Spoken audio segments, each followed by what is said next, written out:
My friends, my fellow Igda players, welcome to this next installment of Within the Ring of Fire Burning Dusk, episode 3! Yes! Yes!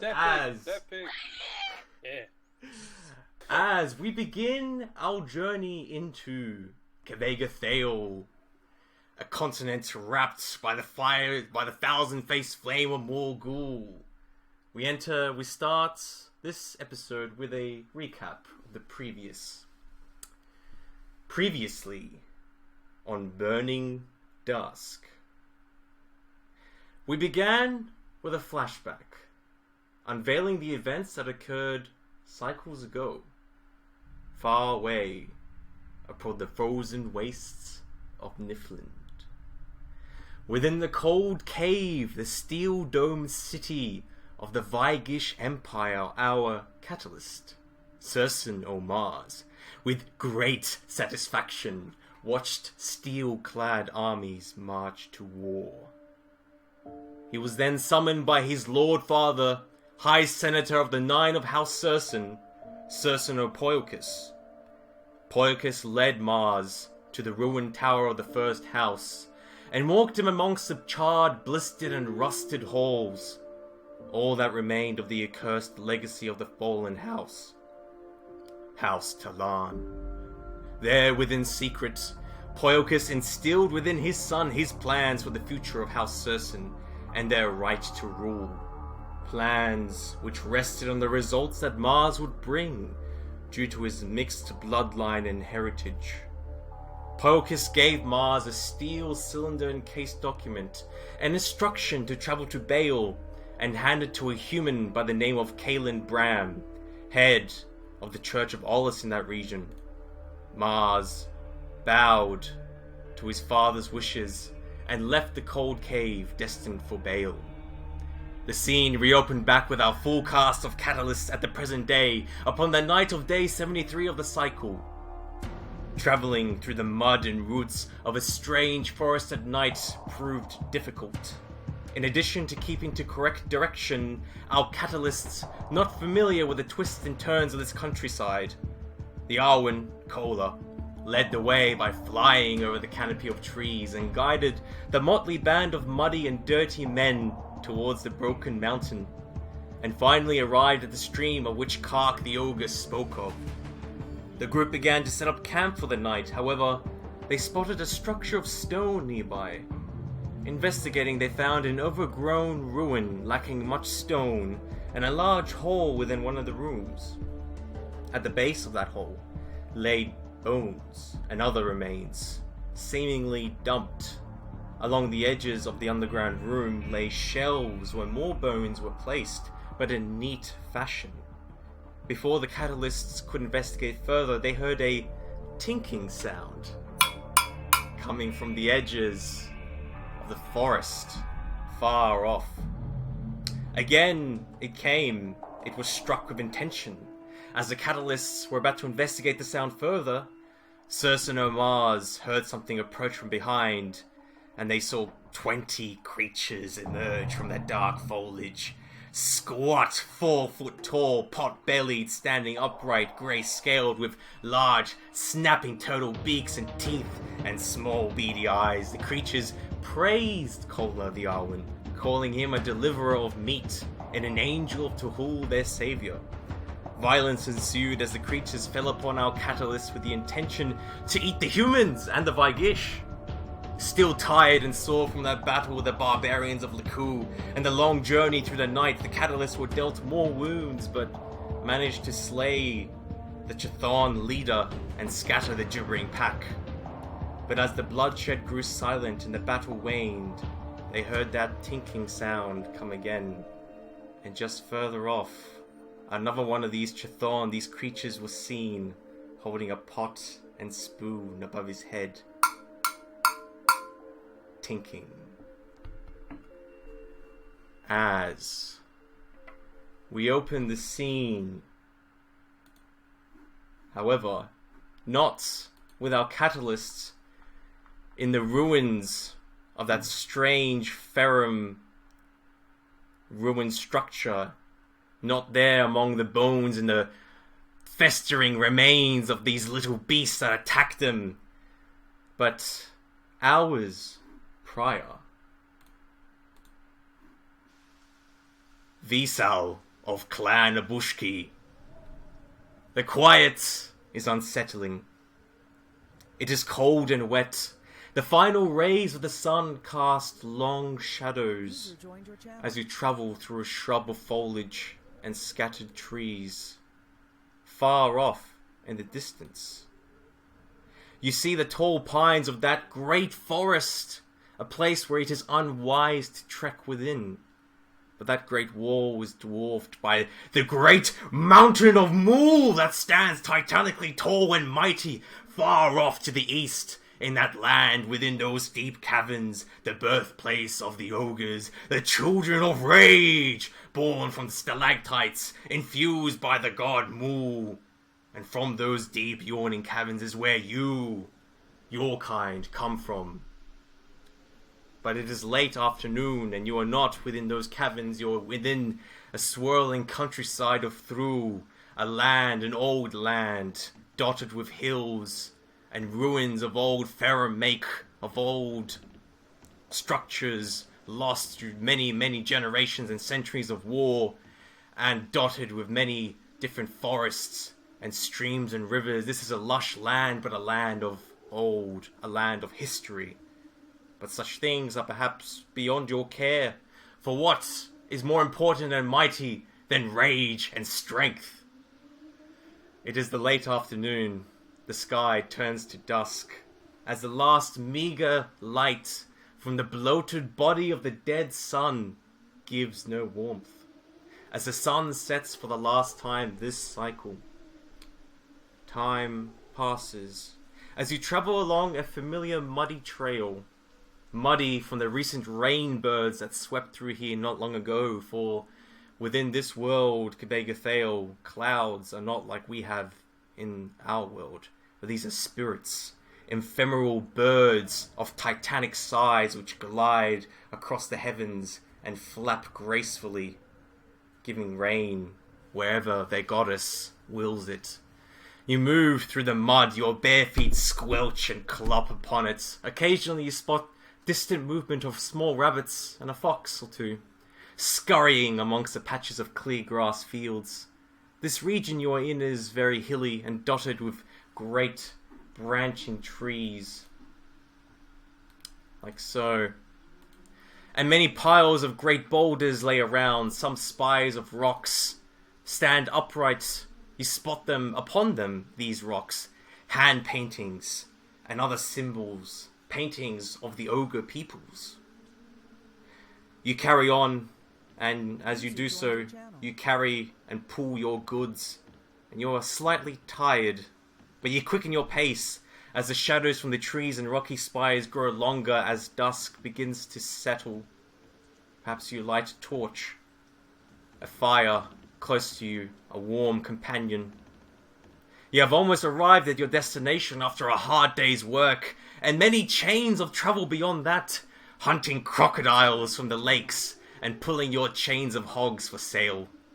3 hogs, pulled by a great leash, pulled across this land for 22 days, and you bring them to the market for sale, so that you may sell them and grow in your opulence, and visit that fine ogress, Xantuk. Yes, that fine ogress indeed.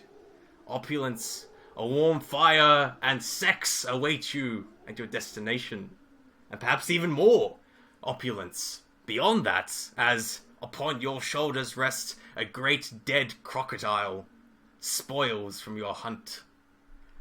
But, once again, the quiet is unsettling. There is no sound but the cool wind and the rustling of the leaves from the trees as it glides over your features and slightly whistles in your ears. The rumbling of the thunderbirds, now a distant memory. It is quiet and unsettling as night ebbs.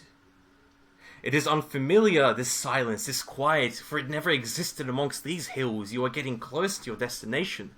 For the silence was always drowned out by the boisterous laughter of ogres, the savage roars of fighting and wrestling, the beats of drums, the crackling of fire, the shouting of arguments, the slaughtering of cattle, the telling of stories, the clapping, the rutting in the streets. But none of these familiar things, these warm things, as you approach, only the cold wind. And as you climb the last hill to the ogre village of Mouge, the smell of death hits you. The clan of Mouge, as you stand atop the hill with your goods, with your pigs, overlooking down before you a small valley.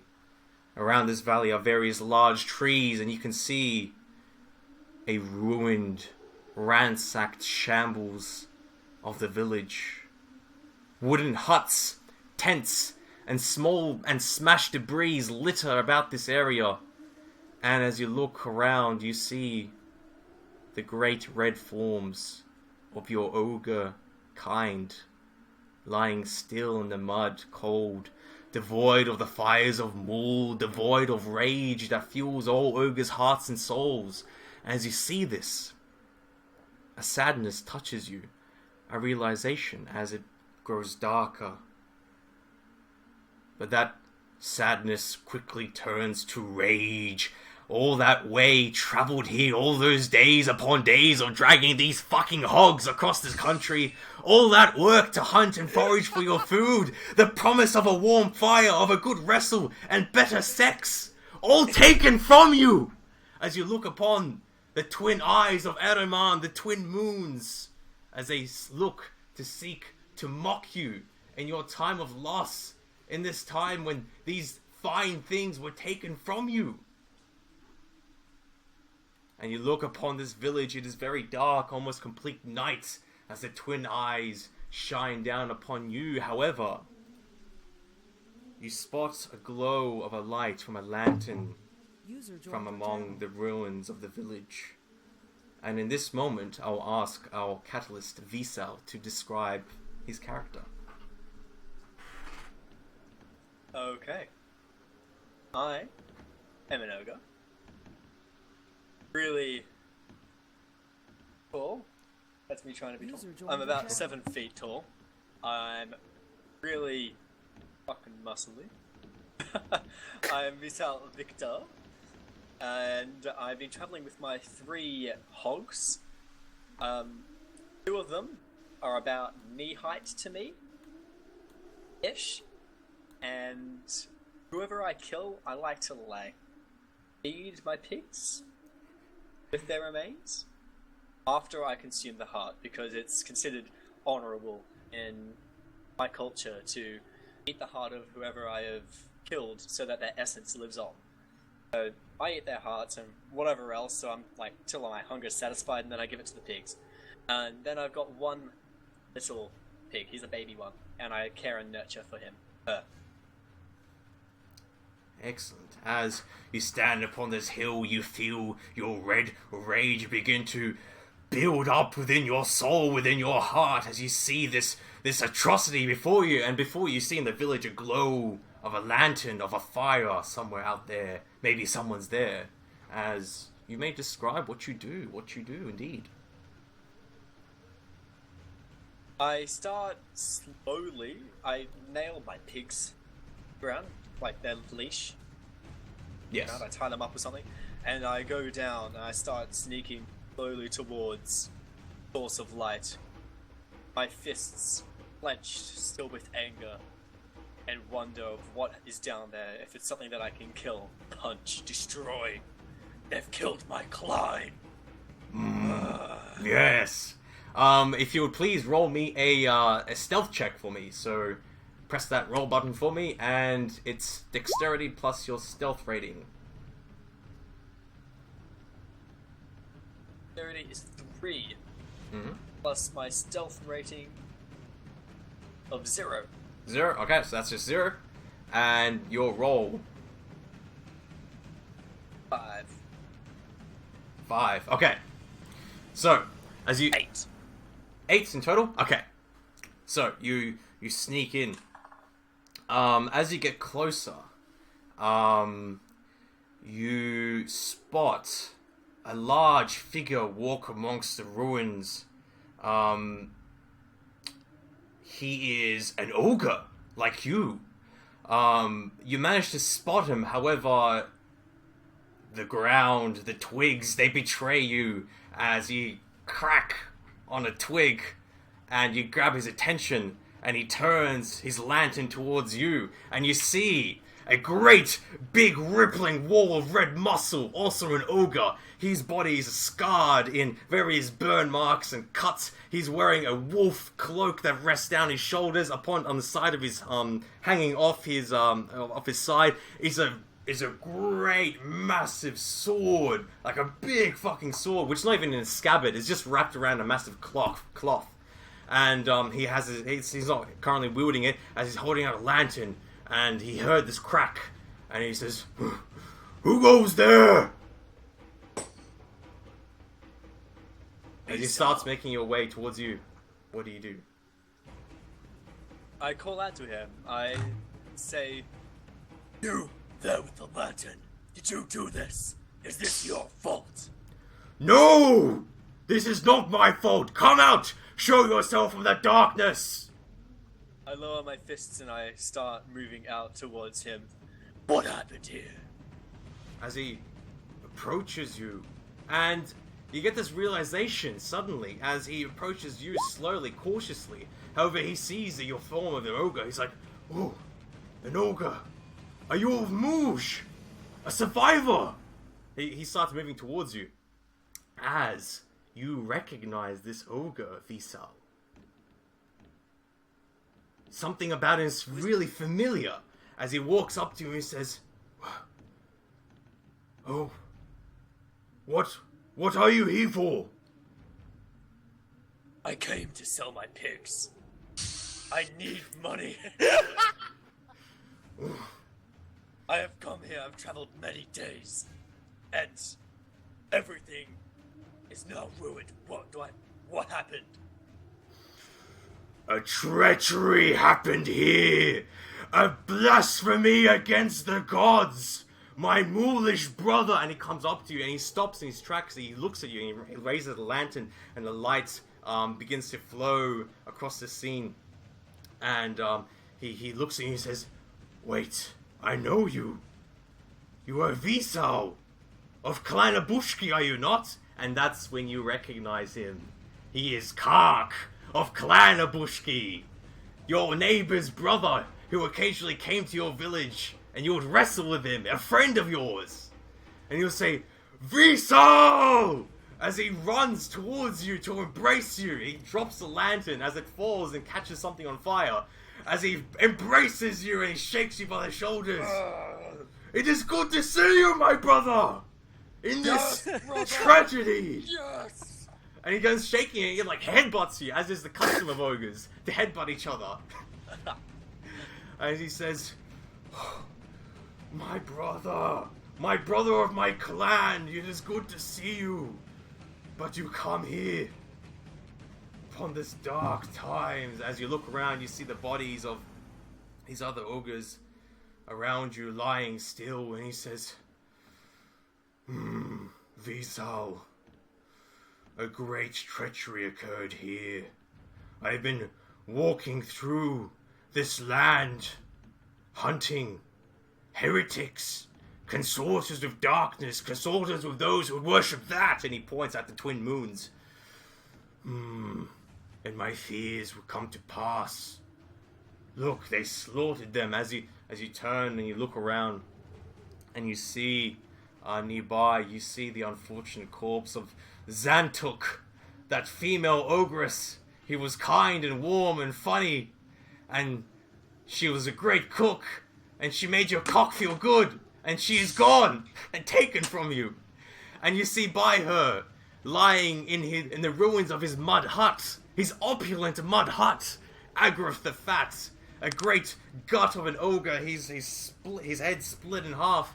He was a bastard. You hated him. However, he was the one you were to sell your pigs, and so that you could build an opulence from the sale of your pigs from this man. And all this all this treachery, and you feel the rage build in your heart, and he says,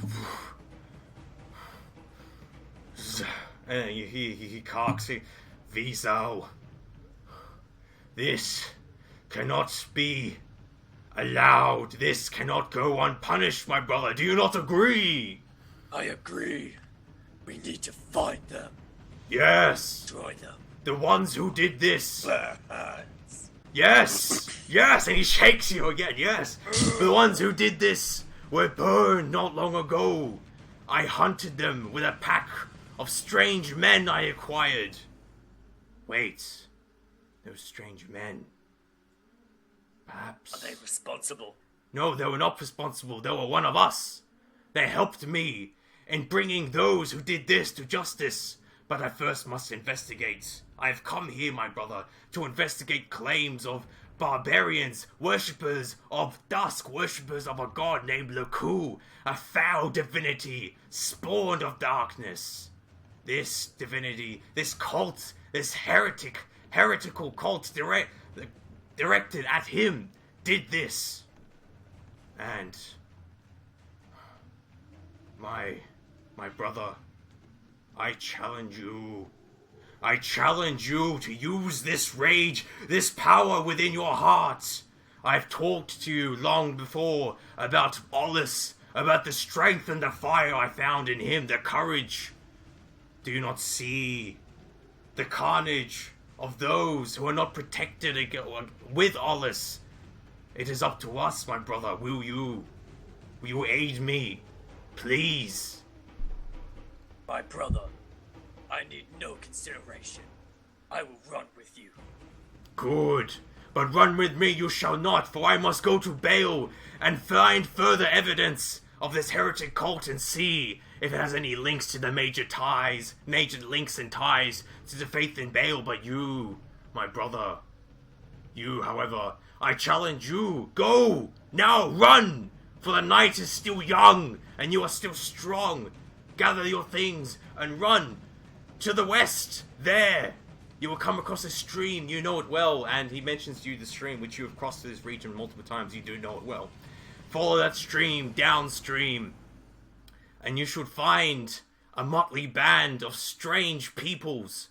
A brother Ferrum shall be among them. A short man, you have seen them before, yes. They speak of Tuhulian. And a strange grey man, a one who drinks fire. He is strange, but he does not smell good from what I understand. And a stone man, a gargoyle, among them. And 2 filthy humans! Yes, but these humans are not for food. No. No? No, not for food, these humans. I'm not sure. Creatures. They seem to be... They seem to be strong enough, but, however, if they displease you in any way or show signs of them falling to their base barbaric ways, you may eat them, for such is the way of us. We shall not tolerate such displeasure and such disgustingness. Claiming. So go. I will cleanse them, if they need to be. Good, my brother. Go!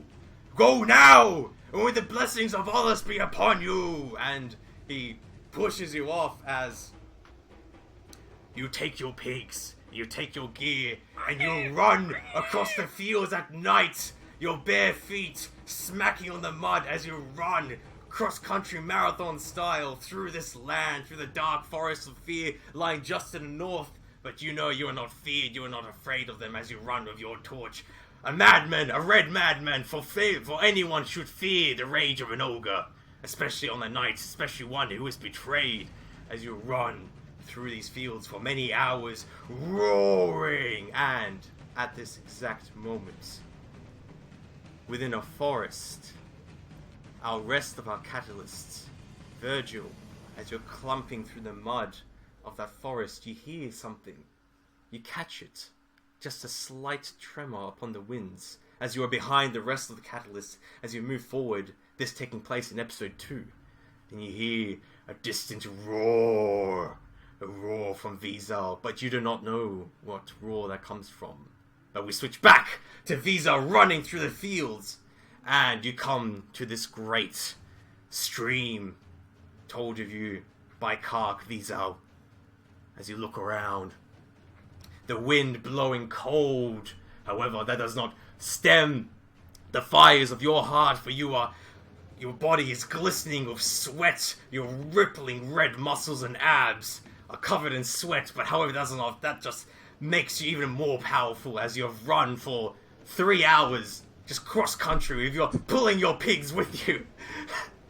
And the crocodile upon your back, such is your way, as you come across this stream, and you spot a creature by the stream. A small, 4-foot-tall, squat-bellied, pot-bellied creature. One thing you know to be a Chthon, which I will bring up over here. Is 4 foot tall. He has a snapping turtle beak. However, this Chthon is adorned in various rags, and he seems to be drinking from a little cup, a little pot from the stream.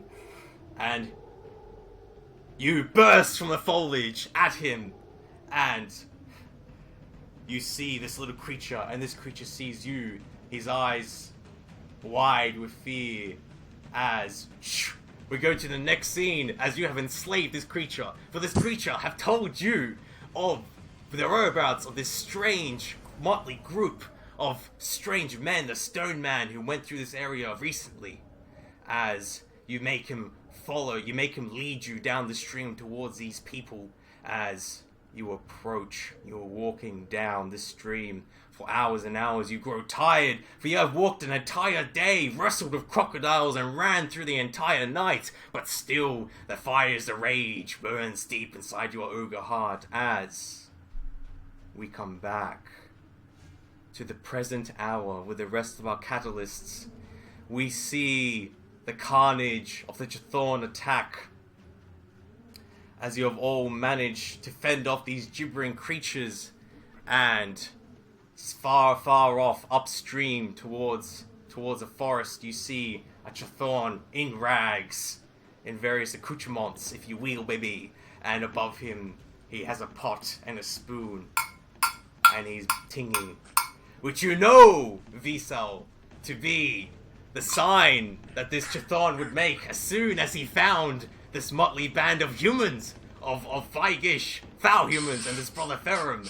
As you make your way, you're perhaps 20 meters, 30 meters away from this Chthon. You see him facing, not you, facing direction towards this strange building you see in the distance, but you see what you can make out to be various torches, fallen torches and lights coming from this strange ruin. As we cut to the rest of the catalysts, you see Kola, the Arwen, Raylan Dune, are you here? Yes. Excellent, you are here. After dispatching these Chthon, these creatures, Cerson and Virgil, Aye. you all stand there, and you see this Chthon, this thing covered in rags, in the distance. It is your scene. I step forward, brandishing my axe. Identify yourself, wretch! I shout. Ah! I found them! He doesn't even look into you. He actually turns around and says, "Here!"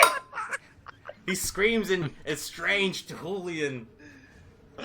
As you see that, and you see that Visal, as you see the Chthon turn to you as you make your way there. You're covered in sweat, but still, perhaps these are the creatures. You know, as we'll jump to Kola and see what he's doing. You've just crushed this chieftain, this Chthon, with your prestigious strength, with your 500 kilos. After crushing him, you stand back up, quite badly wounded. It was in this moment I sort of look at where my damage is at the back of my leg, what I've been taking out by one of these cretins. And I'm unsure. I've never actually experienced this kind of pain beforehand. As I look down, I'm still covered with blood. Or was it some kind of, is it goop? Was it like purple goop? Yeah. It tastes a little bit like grape, but like off grape. Oh, off grape. If you taste the blood. Yeah, I sort of lick it slightly or whatever, and just sort of spit it out again because I don't like it. as I sort of scrabble around trying to get mud and finally actually have a bit of my leg to sort of reattach and heal. Yes. So I'm doing that at the time. Yes, indeed. As you hear this tinking, as Virgil, you see this Chthon, and of course Circin and Raylan, as you're seeing you mate, they see this Chthon, just turn around. I'm nervous. I still don't think I've got a very decent answer to my questions. I'm going to shout again. Identify yourself! Don't come any closer! No! I am Yeye!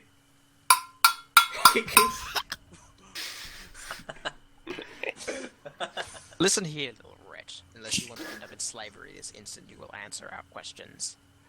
I tell you this, Yeye, I'm already enslaved! You cannot slave me twice! Master! He kind of calls back towards you, yourself.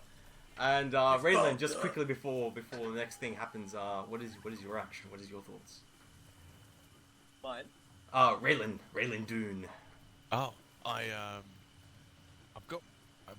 got my hand like on the hilt of my sword, and I'm kind of, just kind of taking the lead of Virgil here and just being ready to put it down, and kind of, if it's going to come to that, I want to be the one to do it.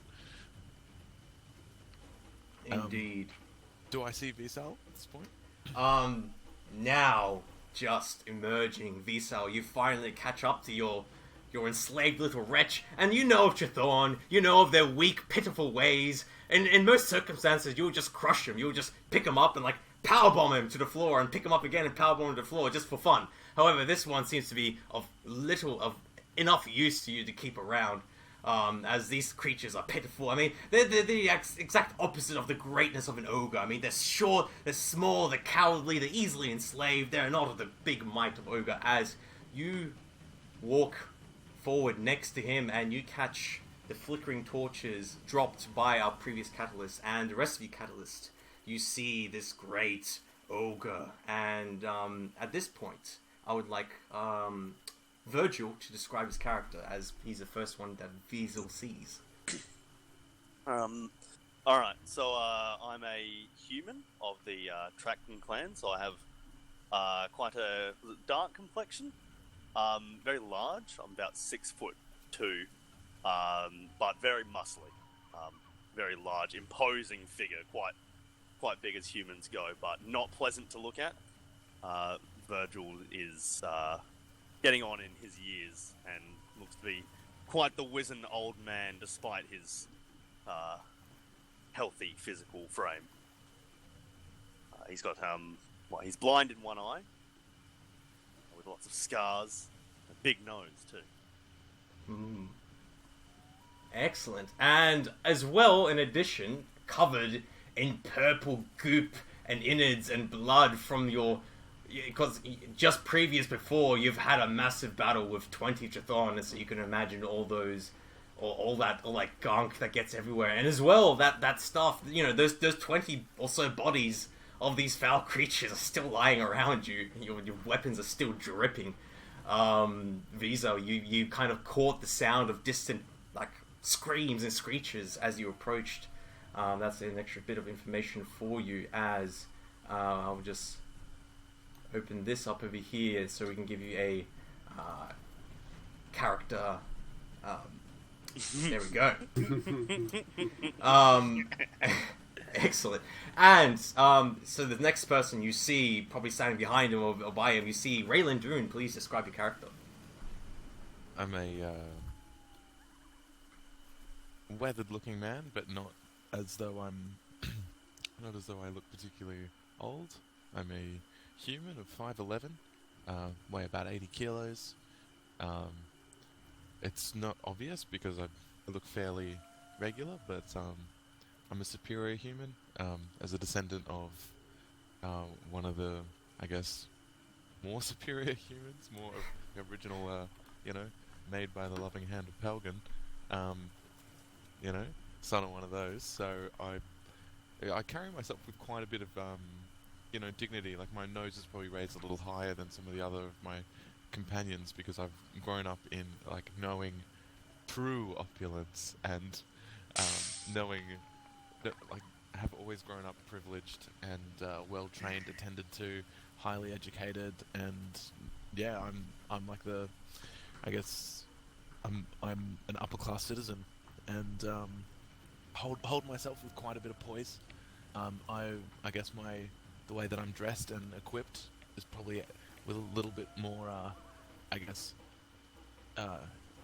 elegance and class, or more, I guess, kind of more wealth. refined. You have a breastplate and a great cloak that hangs off you. You look like a knight with a shining broadsword by your side. Exactly. Excellent. And as a note to you, Vsol, as well, he's quite a decent looking human. So he's got one grade of attractive. There you go. Definitely easy on the eyes. And we have behind him, or next to him, emerging from the darkness, as he needs no torches to see, Cersei Mars. Please describe your character. I'm Cersei Mars. I'm a Vigish noble, as you could call it. I wasn't exactly born, but I was more forged from a blood ritual between an angel of Anarchite and Vigish blood. So I have smallish horns on the top of my head and little smallish claws that are quite glassy in comparison to the rest of my skin, and also have blood deep red eyes with pointed ears, maybe a little bit of pieces of jewelry in them, of steel, and then also have jet black hair with a pale yellow skin. Very cool, very nice.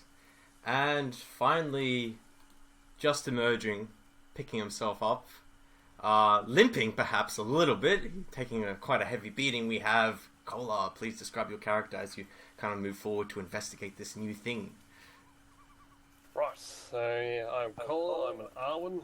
Basically, as I described beforehand, I kind of look like a stoned angel. At this point, I'm sort of missing, well, as I said, it was a stone from my leg or whatever, but otherwise, you know, I have sort of cracked sort of features and stuff, horns on the head or whatever, my face or whatever. It's basically always holding one emotion, which is basically nil. I have wings as well, and I'm able to use them to sort of fly. And yeah, I'm just trying to take into account of the situation at the moment. And finally, kind of stumbling forward, a massive red gash down, kind of soaking his tunic and a little bit of his armor, and just kind of holds it a little bit. It looks like a really deep gash of like something like the Chthon that bit him. You see the Farum Joloff, but he carries himself and he kind of rubs this massive gash as if it's like a little bit of a scrape or a cut. I mean, this man, this Farum, just has like what looks to be like a mortal wound, and is just like rubbing it as if it's just nothing. And he says, "Oh." And you see him. He is about a bit larger than 4 foot in height. He is really big and buff. I mean, just really large barrel chest, big lumberjack, strong arms. He carries himself with his head held high, and he carries himself to be, you know, like a really big and imposing character. Despite his short height, he is as wide as he is tall, and he kind of grabs he's like, "What is this? Another Chthon?" And he sees the great form of the ogre, and he kind of lays silent as the scene is yours. Vizal, so you see this Yep. catalyst, this ragged bunch, and all these bodies everywhere, all these Chthon. All these dead bodies. I start making my way towards them, just walking in there, just like casually, because I seem to know that it's these are the guys I'm looking for, but that I don't really realize that they think I'm hostile. I start walking towards them, and I'm like, "You are the company I seek. What happened here? My brother told me to come find you." Who are you, and who is your brother? Fuck. Who's my brother? Your brother is Cock. Cock. Okay. I am Vizal Victor. My brother is Cock. Said that he was traveling with you. At that point, I'm much more relaxed, because sorry, I missed the session, but Kark was the guy who sent us here, right? Yes, that's right. Yeah. Kark the ogre. Yeah. So I say, yeah. I'm Yeah. Yeah, right. How you doing, buddy? out of character. Worked nearly 11 hours today. That's alright. Alright, and you see this as well, Virgil. You see this great beast. Joloff kind of looks up and says, ooh, and he says, Joloff says, any of you who speak Maulish, you hear Joloff speak in Maulish, say, greetings, brother ogre. It is good to see. And he kind of turns and looks at the rest of you like, it is good to see better company in these treacherous and scum-filled forest. Any of you who know how to speak Maulish understand that. Otherwise, that just goes... More ghoulish or moolish? Maulish, the language of ogres. Maulish. Does anybody speak that? I believe Vizal does, ogres do, and he does, but that's it. So that's for you, Vizal. You by the way, the language that these guys are kind of talking to each other is Tuhulian, a language that you know as well. Cool. It's a language of the Farum. Points at something and then points at me. I'm a little offended, honestly, that Vsal was sent to us. Does Kark not trust us or something? Why does he think we need more help?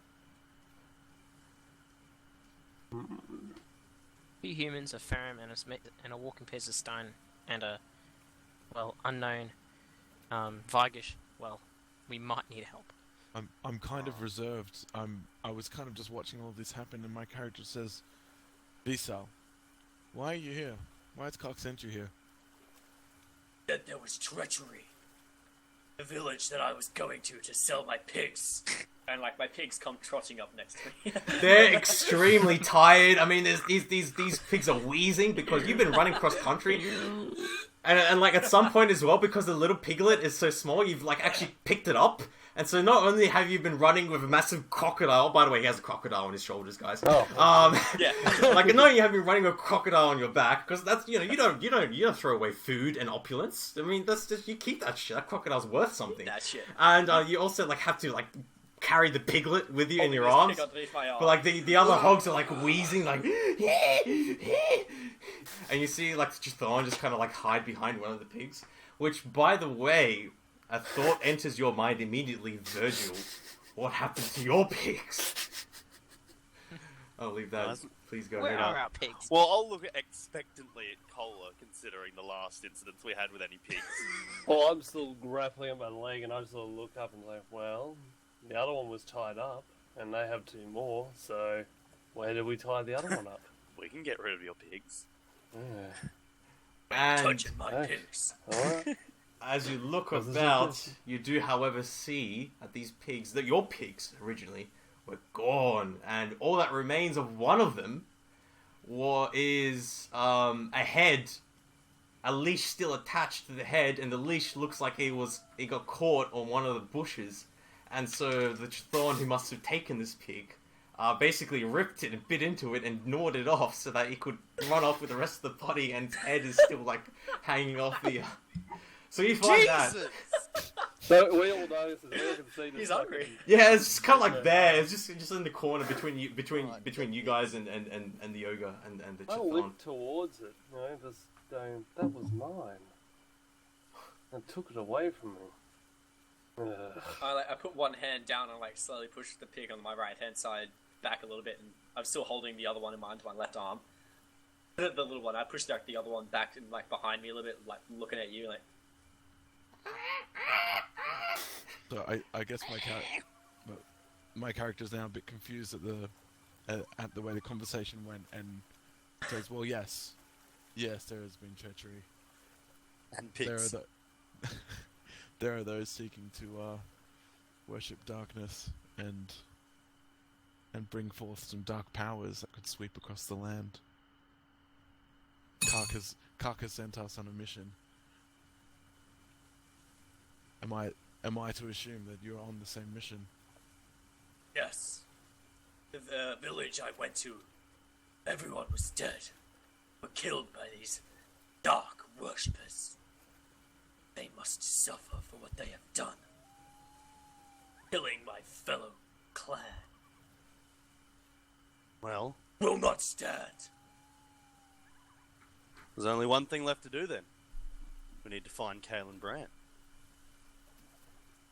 Yes, and the night is coming soon, and I wish we were on our way.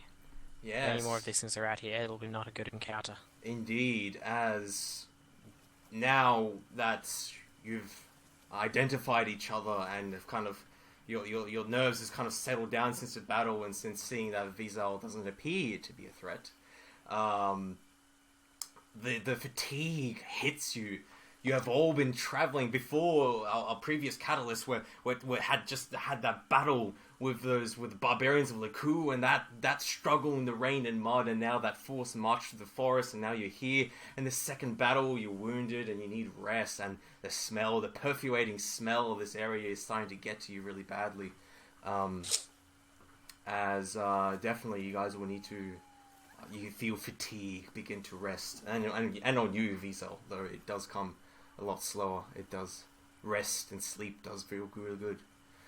And you see Joloff say, yes, we should take some rest. We should start up a fire and perhaps away from this smell and from these things. They stink. Even I can smell that. As a Ferrum, that's saying a lot. Yeah. As he says,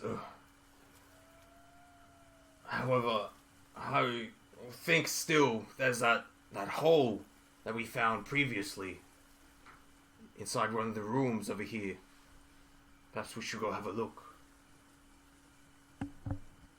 I'm done. Yeah. Sounds like a These plan. barricides may hold weaponry. And that kind of Cola, that kind of slightly triggers you, there's something within your mind that says the dead should be left alone. It's it's not something compelling you, but it's uncomfortable. It's Yeah, that's what I've made. I just don't know. Yeah. That as a note to you. Yeah. However, Ajola says yes, I would at least like to see. And so yeah, the scene is yours, guys. You may describe how what you wish to do. It is very late. Is there a fire set up already? There is. I don't believe so. No. So you guys. Well, I'm gonna start finding shit for a fire. Very good. As I say to my fellow companions, have no fire. There is no light, no heat. I shall go out and find something. I go to the nearest trees and start pulling down branches, bringing them back and building the fire. Before you're about to head out, I turn and look at Joloff and then back to you and I say, well, perhaps Joloff is right. Perhaps we should move a little downstream and away from this scene. Just in case there are any who would come who are curious but have cruel or wicked intention. indeed, and he kind of looks at the hole and he thinks, that is. It appears to be a charnel house for Ferrum. Perhaps it is best we do not disturb the dead after all. Let us be away from this place. The smell. It is disgusting. Let's go downstream. And I'm muttering agreement. Yes, it could attract worse things than we've encountered. yes, lest more of these things come. There are many. Do not forget. There are many of these things in the underworld. Let's As go. we sort of march off, I mentioned to the group, I can't walk with this leg at the moment. I'm actually flying, give us a bit of a read what's downstream. So I'll be right back, so can I You go do. flap? Absolutely. And the stream, the thickest of the trees start to kind of thin around closer towards the stream, and so it is safe enough for you to be able to fly about this area without having too much difficulty. Occasionally, you may have to kind of stop and land in order not to hit the tree, as it is a little bit difficult. Perch. Yeah, exactly. So you see him flap away this great beast of a stone man, this gargoyle, and by the fire. And so yeah, I suppose everyone we'll move in the next scene as everyone sets up camp and sets up fire. Yep. Great. As you hear the crackling flames, as you light this fire, this light of more ghoul, and you feel warm again. It has been so long since you felt its fire, since its warm light, and yeah, definitely you guys are hungry, so you take out whatever foods you wish, and this is an opportunity for that, to eat something before. By about the time you buy some of your guests, does anyone here have any grades in outdoorsman? No. Yep. 3. 3? Perfect. Finally. By your estimation, Vizal, you would know that it's probably about 10 o'clock at night on this particular day. As you know, different days have different amounts of light. However, you just by guessing, just looking at the situation of the moons. And as a note to you, there are no stars in the sky. There is only those twin moons. There are no stars within Kvegathale, as it lays down hatefully. However, that uncomfortable stare of Ahriman up there is warmed by the crackling fire, and I suppose you may cook some of them pigs, some of the meat you have, perhaps such things. Certain taking a drink from the flames, and yes, there are no stars ever. Except one at dawn. However, we'll come to that. So, if you guys are happy, unless you guys want to have any other scene or anything else kind of role-playing, we're able to move on for the night. Yeah, go ahead. I'm Yep, quite I driven just to sit just down get and to the eat. next job. I sit down and eat like about a quarter of my crocodile. Yeah. Or on it. While I'm My dousing character myself- has. Oh, sorry. There's like, while I'm dousing myself in the fire, I reach further into the coals and I look for something that is hotter than most. I take it out and attempt to grab part of the wound that I have with the hot coal, remove any form of small diseases or parasites I may have gotten from the little fat thing. That's awesome. Yeah, so you just see him, like you see just certain at various points just lean into the fire and just drink it.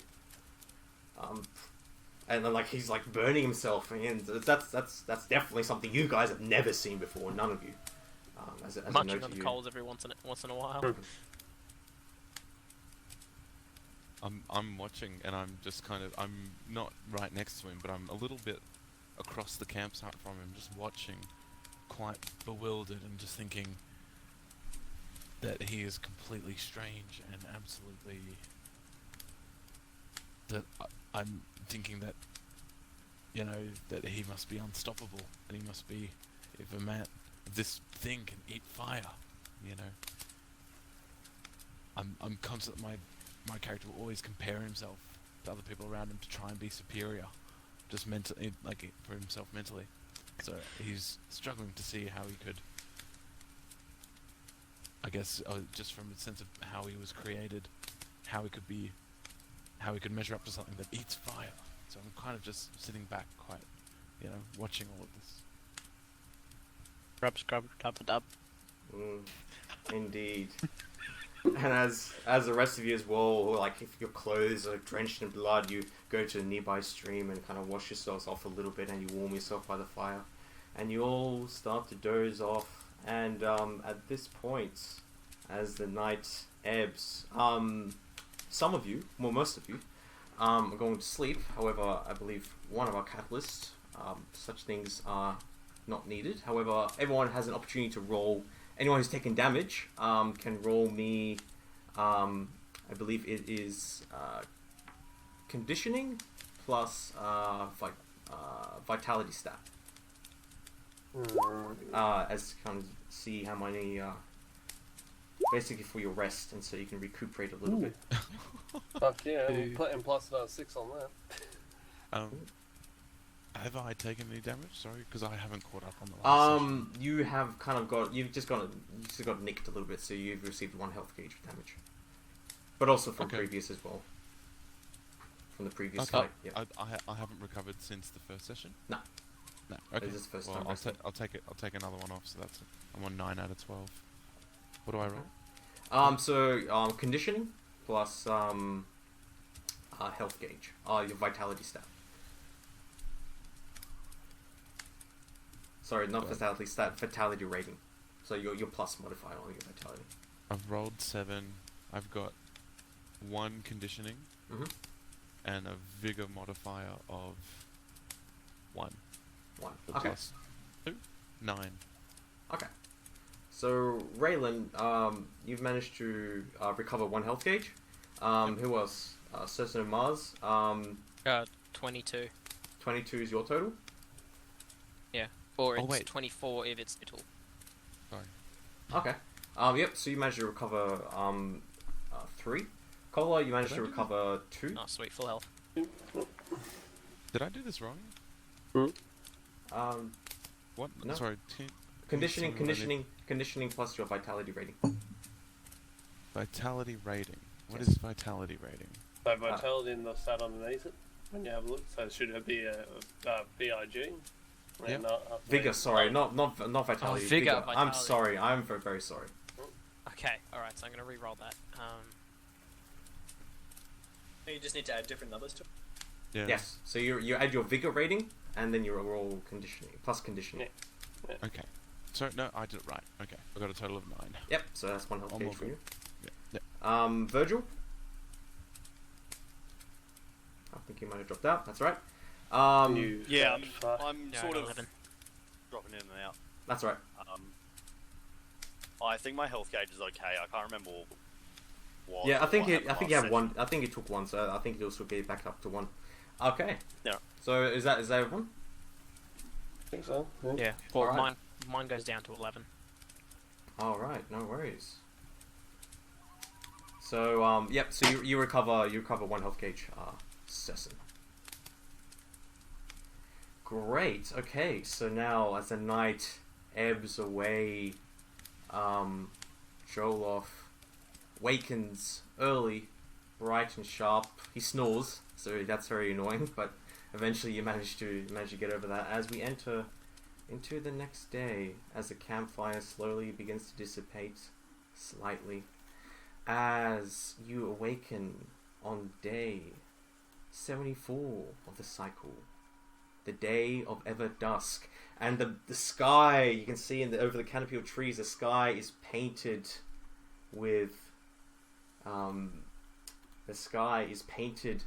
twilight streaks all across the sky of purples, of deep purples and oranges and hues. Upon this day, you know this day to be the day of ever dusk. 24 hours of dusk just before the long night. As you wake up upon this day, you have all rested, you have all eaten, and you're awake, and so basically the scene is yours. You have not been disturbed during your slumber this day, this night, as you wake up early. You've rested for about 8 hours as you all wake. During this time call, I just so you've done some meditation, but you can just kind of think about, or you can, if you have anything to add, like what you've been doing while everyone's been sleeping, perhaps. Yeah, well, basically all I've been doing, as I was doing beforehand, I was sort of flying around the perimeter, just getting a sort of an idea of where we are, sort of on the riverside. And then from then, like after I sort of got a good sense of that, I've just come down sort of next to the fire pit, and yeah, so just meditated for how's my leg? Oh, it's better. Better than it was or whatever. For some reason, I imagine with my healing thing, the stone reforms itself, doesn't it? Yes, and also eating various pebbles and rocks and chewing on various other items starts to regrow, and you begin to reabsorb those minerals, and they begin to start to close up in your mold together into your body. So that's a slow process, but it does happen as you manage to recover a little bit. Combination of all this, I suppose I'm able to sort of walk around normally without sort of limping, and no need to sort of rely on my wings. Gus? So you see Joloff begin to rise and wake up. And he kind of checks himself for a second. He just, I'm already awake. yes. And you just stare at him. And he just kind of says, "Yes, good." As he does not want to meet your gaze, as it is uncomfortable. And he kind of rubs his shoulder a little bit. He's kind of dressed himself, and you see bits of red across his neck. However, it seems to be healing okay. Well, he speaks into cooling to everyone. Well, I can at least say that I am pleased to be among those of you who would not steal, rob, or perhaps slit a good Ferrum's throat while he sleeps. In this way, you have my respect. Definitely. I was a bit worried there for a second, but I seem to be okay. It is good. I stare at him and smile weakly. He kind of looks at you, and not smiling, but he just looks at you like, yes. But slowly a smile and a nod starts to crease on his face, like, okay. And after he nods, I continue thinking, were I talking to this man a year ago? Indeed. And as a note to you, Tozer, that particular night did not go past too well. Many times it was restless for you. You were troubled by visions, dreams, faces of those. Yes. And it is represented perfectly by your role, but it was not your most restful night. Yes. As perhaps those faces still linger upon your mind from that dream. It was not quite a nightmare, but it was an uncomfortable dream at that. But still, that is the day. I felt like my mind has been a little exposed, as though my mind is not as resound as it was, and that I don't know where these images and these faces come from. Yes. So I'm awake in the morning, still quite dinging a little, just in my head, but able to function. But there's a splinter in my mind. Yes, very, very good. Okay, so our catalysts, as they ready themselves for the day, they eat of perhaps more crocodile, some more pigs, the rest of the pig. What was left? What wasn't taken by Chthon? The Chthon, the one in rags, stays silent, but he has his pot and his spoon, and he occasionally dips water into the stream. He drinks it, and he kind of looks at you all, and occasionally when no one is looking, he will try and take a little bit of a pig and try to eat it. But he's essentially your pet, Visal. You keep around. But then again, yes. So, the scene changes as you all walk down this stream, following the directions of Kark the Ogre down the stream. You eventually come across a large clearing, like the picture we have before you. The trees begin to bend and spread outward as they allow more of the canopy. They spread out the canopy and allow more of the twilight sky in. It is a little bit dim, a little bit dark. However, the brilliant, beautiful sky lights up most of the world as you hear the various birds chirping, the dawn birds, as they chirp and gather food before the long night, before the coming 3 days of darkness. And perhaps in your back of your mind, that slightly worries you slightly as you wish to move forward quicker so that you do not have to spend camp within the wilderness at long night, for that is unwise, for monsters and other foul creatures come out then. As you hurry your pace down, before you see a large clearing and various other rocky ledges on either side. May I just ask who's leading? Who's going first? Got it not. Is that I'm Hazel? the richest. I'm the most handsome. There you go. Dope as well. Go ahead, pretty boy. I'm the best looking. That's right. I'm the light of all mankind. Let me bit of bacon here. Sorry, that's my internal thought. Yep, Fucking clay people. that's right. It's only right that a human should lead these lesser creatures and this old man, Virgil. Yes. Yes, you are I- young. I'm quite fond of him. Amongst this company, I'm kind of, Of course, you know, he's a peasant, but he is a human. I overlook it. I overlook him in comparison to these other races. Yes, indeed. He is not of my concern. Indeed. Are we already out and walking? Are we already Yeah, on the you're road? traveling. Yeah. Many hours pass as you trudge along some of the muddy shores. The ground is still a little bit wet, and it's hilly and sloping a little bit. But you make your way with not a lot of difficulty. You know you're supposed to follow down the stream, so the way is very clear. As you come across a larger clearing, and you see in the distance, Raylan, you see a figure somewhere further downstream, among a pool where the stream kind of falls off into a ledge into like a little bit of a waterfall, and kind of pools into a large pond/lake, which kind of then flows on further. But there's like a section of still water, and you see a figure there in the distance as you glint and capture through the foliage. You see a figure just bending down by the pool, by the waters. I signal to User in everyone. your channel I timed signal out. to everyone behind me, and I just say I hold my hand up and say stop, and I turn around and look at everyone, and I point downstream.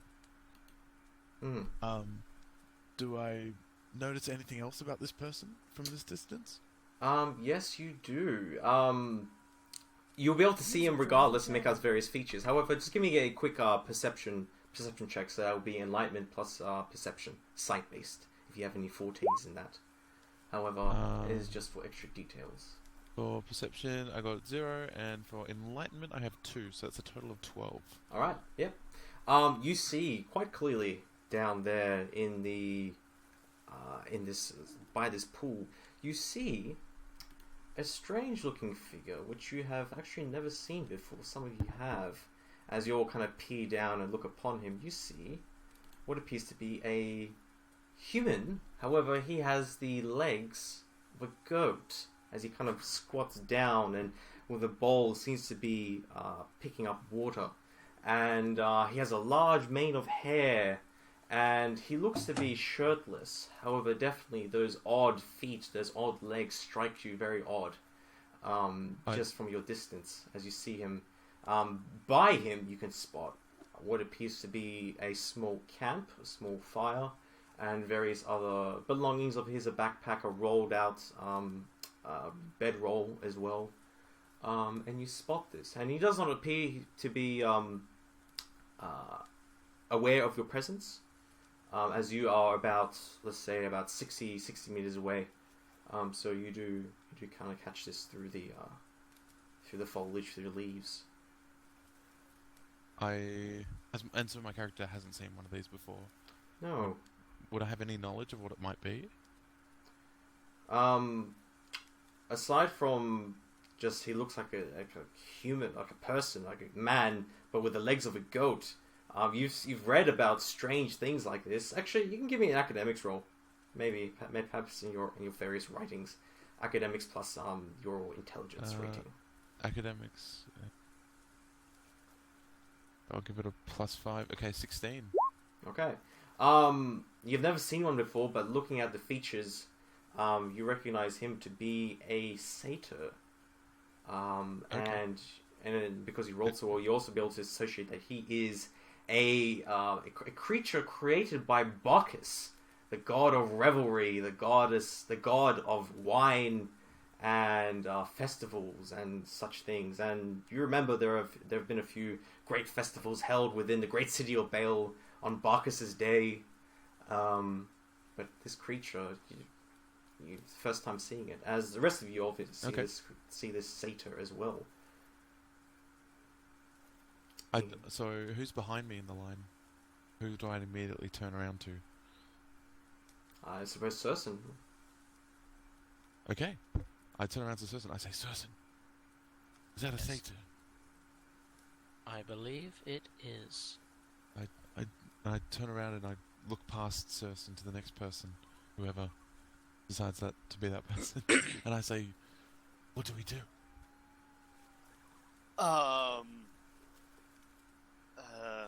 Keep our pants on. Avoid it? Kill it? We shouldn't kill it. I say, Should we? I turn to Visal. I say, Visal, you're a. I look him up and down. You're a more outdoors, sleep in the jungle type. Have you seen many of these?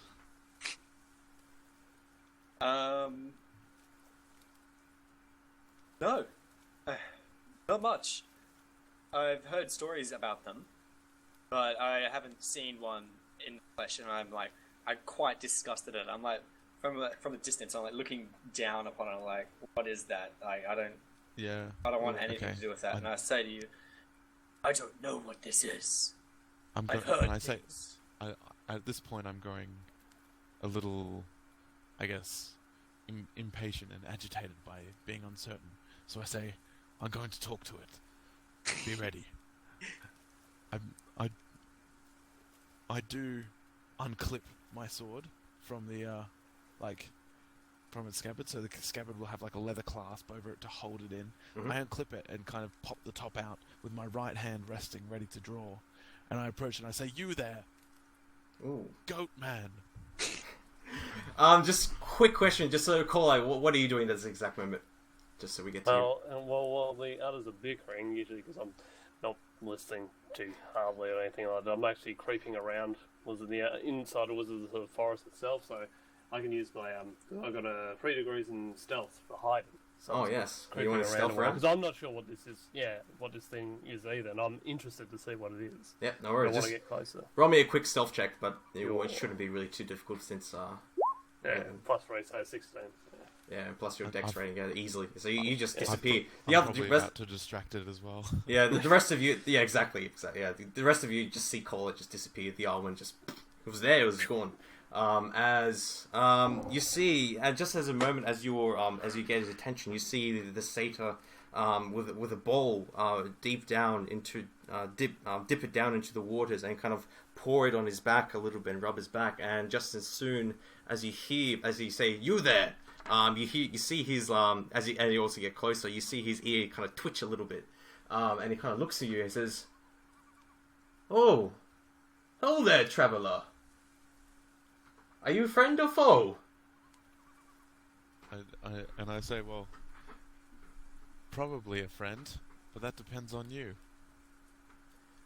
"Oh, I do not mean you any harm. I am but I say, camping "That's a and relief. enjoying the wilds." I've never seen one of your kind before. "No?" You're a satyr, right? And he kind of squints and looks at you a little bit, and he says, "It is funny. I have not seen many of your kind before, but I believe you are a goo man. Am I correct?" I am a human. "Oh, my apologies." And by the way, what language are you speaking to him in? A little taller. A little taller. By the way, what language are you speaking to him in? I have been assuming Tehulian, Yes. because that's, I guess, kind of how I associate to other Yep. creatures. It's like what I, yeah. Yep. So Is he the returns. kind of like the common language? It's common among you guys, but it's not the most common language, no. Okay. It's common in your area of the world, yes. It's quite common. Language of the Farum. And you have lots of tallow around you as well, so that helps. And he says, "Oh, well, my apologies then. Well, please, I'm sorry. I was not expecting company like yourself so far within these woods." And I stop him there and say, "We're not here to be a company. We're just passing through." "Oh, of course." And I'll give you a brief more description as you're kind of getting closer to him. Yeah. You see he's a satyr. He's torso is like that of a man. Obviously, his lower half is reminiscent of goat legs. Like in the picture, he has two twisting horns that protrude out of the sides of his head, and deer-like ears, which kind of twist slightly as they adjust for sound. He has long, wavy, curly, sun-kissed brown hair, which is tied back in the middle to keep it in one place, but is extremely frizzy. He looks a little bit scrawny in his physique, but some muscle tone. He is shirtless and does not wear any pants. He doesn't look uncomfortable in this chilly dawn.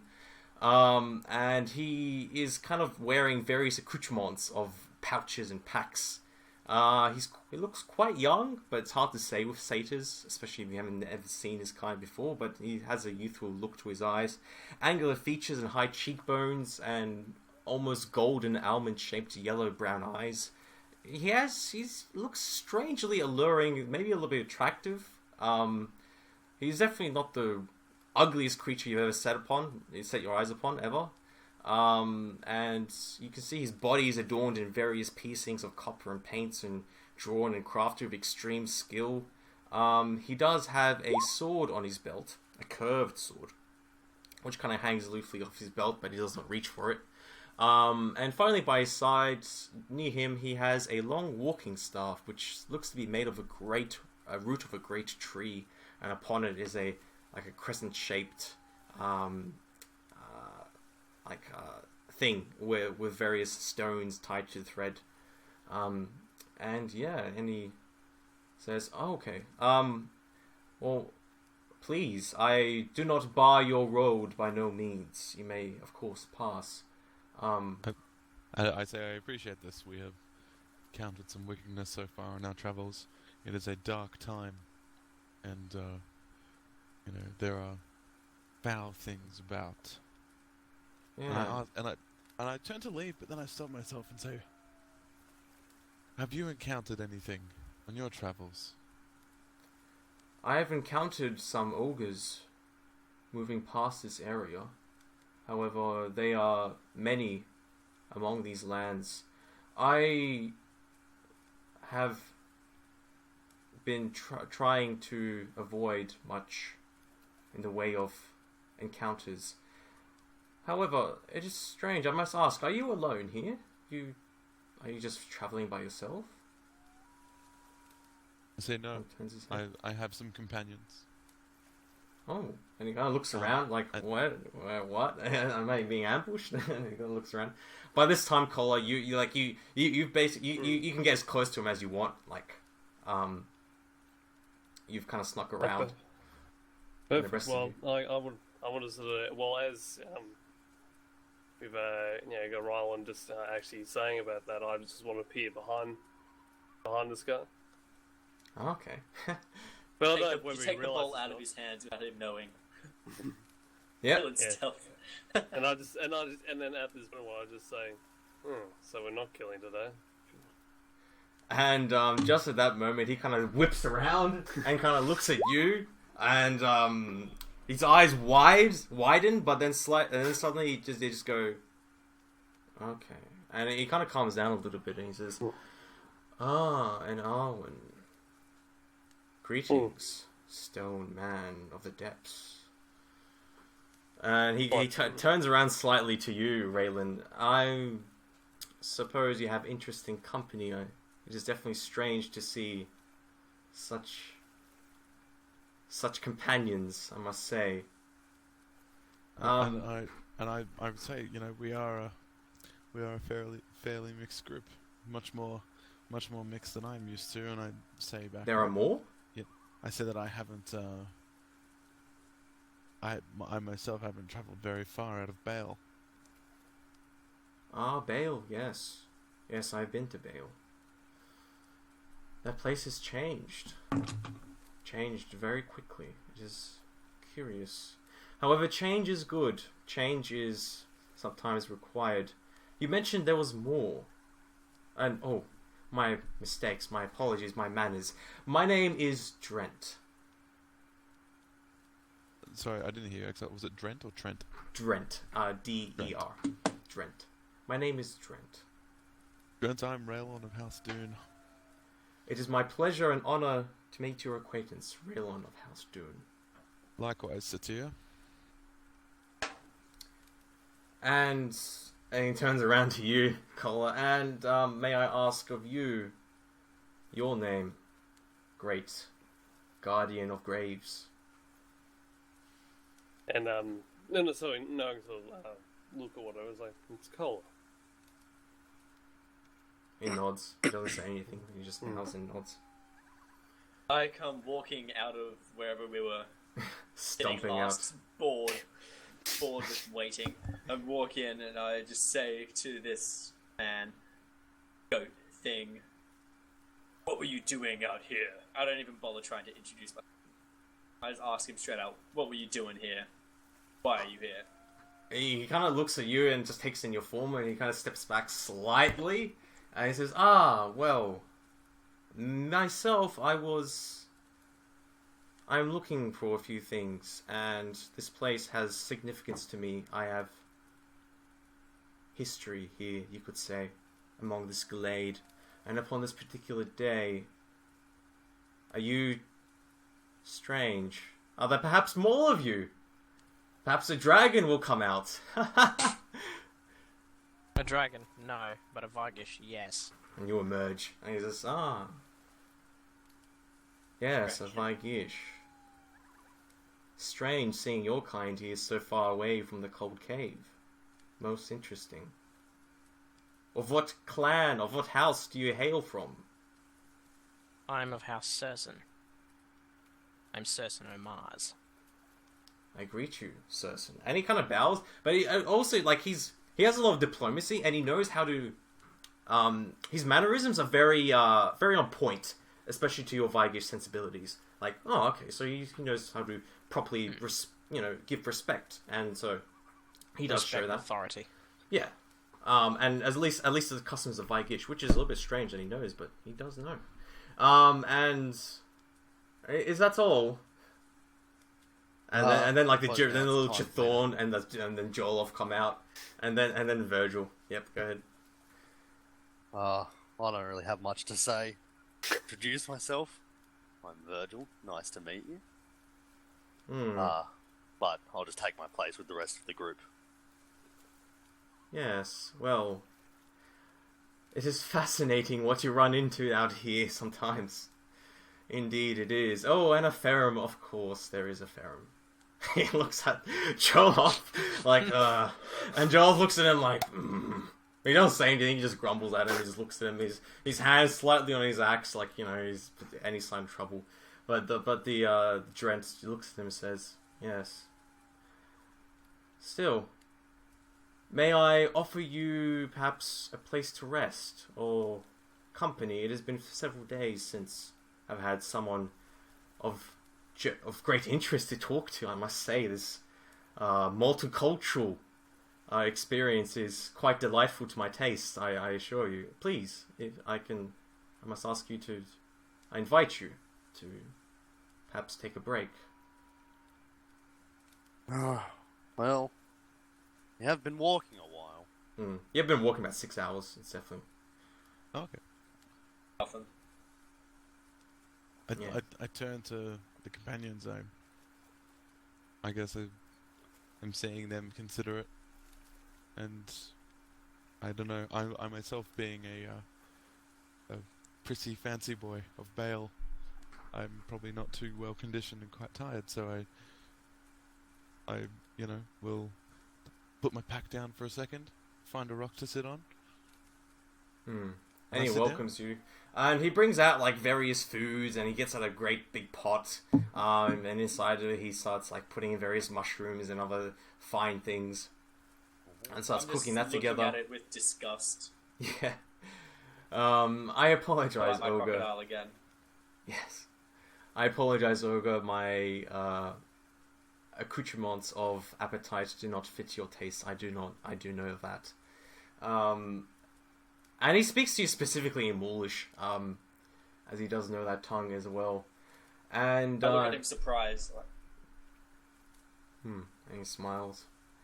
Yes, well, perhaps you may be of slight assistance to me. I am looking for, perhaps, have you seen these creatures about, though I somewhat hope that you have not.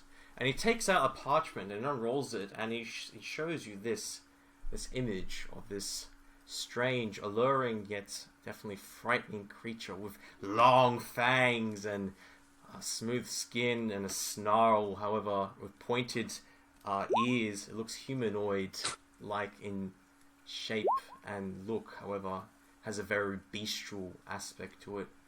And it kind of shows it around to each of you. Have you seen such creatures like these? I am told they inhabit the dark forest to the north. Having not I ever... haven't. Yeah. Yes, Well, you do know would- Visa.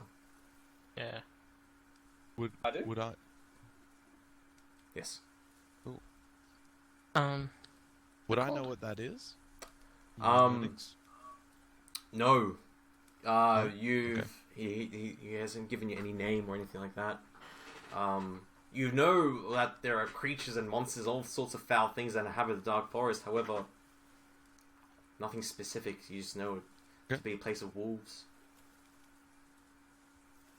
What do I roll to You'll my just know memory it. to find a name for that? You'll just know it to just from your background. You know these things as a tall wolves or wolf fairies that inhabit the dark forest of fear, which sometimes they've come to your ogre clans, your ogre villages, and have conducted some sort of trade. But these people are bestial, and these people are not to be trusted. They are man-eaters of the worst sort. They are creatures of nightmare. You do know that. I'll give that scene to you. Ooh. I shake my head. I suppose it is good, and he rolls it up. Be careful. It is on the eve of the long night, as we know, and these lands can get very dangerous.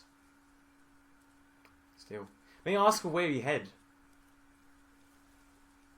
Where do you head? Was it the east? We're heading east to a village. Ah. I But believe I know shoot- of the I village you shoot speak Virgil of. a look, and I'm unsure if we can trust this city, but I say nothing. He notices that look. You shoot him. He says, okay. He doesn't say anything, but you definitely do catch his eyes as he lies there and says, "Well, I suppose I do not wish to keep you. I know of this village. It is not far, perhaps half a day's travel down the stream. You shall meet there very soon. Once you have rested, of course. And as we're happy to skip forward in time a little bit as you rest there. And at one point, this satyr takes out a small lute and begins to play a little bit of a tune. And any of you who have any grades in minstrel can appreciate the fine work as he begins to entertain you in hopes that perhaps you do not kill him, as there are 7 of you and 1 of him, and he does. He is very charming, and I find a tree and some hollow logs and start playing a beat with him. yes. And you do keep up with that, as you do have grades in minstrel. And he plays, and it's quite enjoyable to listen to, especially for you, Cola, as this is something completely new. And Yeah, interesting. Actually, at the end of the performance, as I'm sort of quizzical to what this is or whatever, I go up to the lute playing man or whatever, and I sort of put my hand out. Was it to sort of touch the lute itself? See if I can he sort of- offers to you gently, and just Yeah. you can just swing. I sort of look at it, and I don't go to sort of bite down of it, but I sort of mouth it a little bit, like a dog does. Wait. My esteemed guest, please. This is not for eating. Here, you. He just gives you like a stick instead. He's like, here, please. This is very good. He just gives you a random stick instead.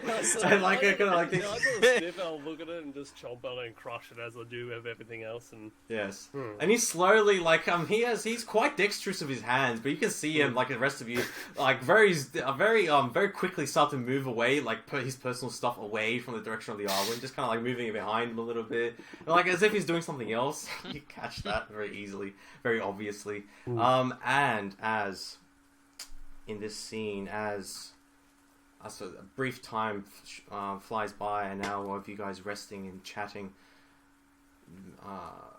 Drent says, and here it is. Look, and you see fluttering from the forest what looks to be hundreds and hundreds of thousands of moths, just a flock of moths begin to flutter from the trees, and they're everywhere, and they're like snow that kind of flutter by in all directions, and kind of like in one direction coming from the other side of the bank and coming towards you, and flapping and fluttering. You hear the air, these little moths begin to encapsulate, and it is quite, and bits of dust as well is sprinkled around a little bit as well. As perhaps these are the moths from all those thousands of cocoons you saw earlier. Perhaps on this day they hatch, and you see Drent there, kind of perched up, his hand on his knee, his arm on his knee, and a moth comes and flutters down his finger, and it stays there a little bit as he kind of admires and looks at it, and he goes and flicks it, and it goes and spirals into the stream, and flows away. So you do catch that, and you see a slight grin on his face as he does that. But you see all these moths coming out. This ambience is quite a wonderful sight. Cola, of course, you eat one or two. Nothing special, but yeah, a little bit chewy, but yeah. A little bit chewy. I sort of fly while I'm eating. I sort of fly around where they're sort of, because as I said, it's like snow or whatever. So I'm just above the group, not too high. I want to just hop in more than anything else, just having a bit of a chomp. As you rest there for a little bit, Trent, he does notice you, Raylan, and he sees those bags underneath your eyes from where you have not slept well. Joel doesn't speak much. He kind of keeps to himself. He doesn't seem to like this satyr for whatever reason. And he looks at you, Raylan, and he says, "You do not sleep well, my friend."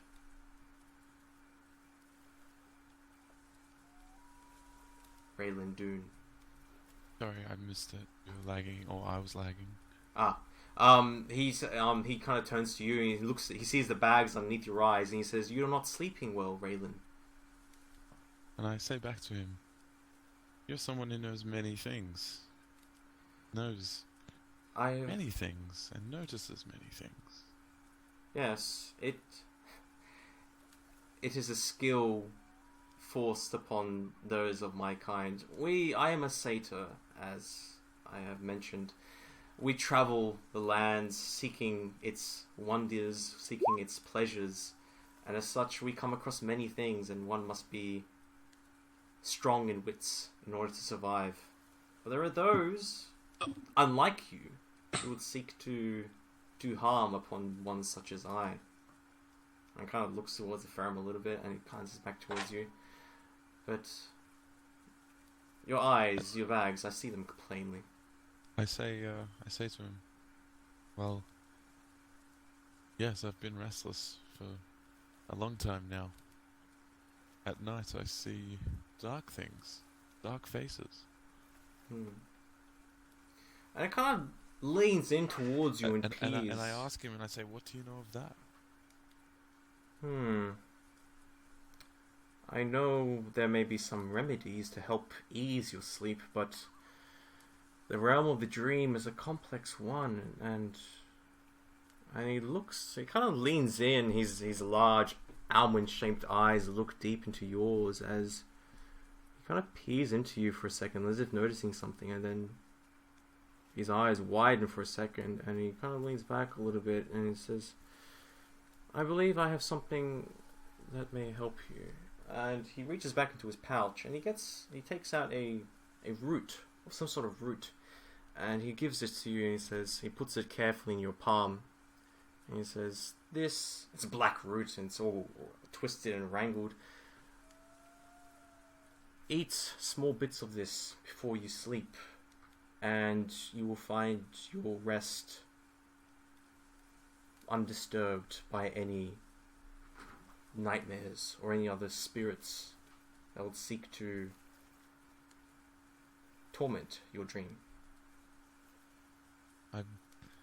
I'm hoping that not many others around had noticed, and I thank him. I tuck it away.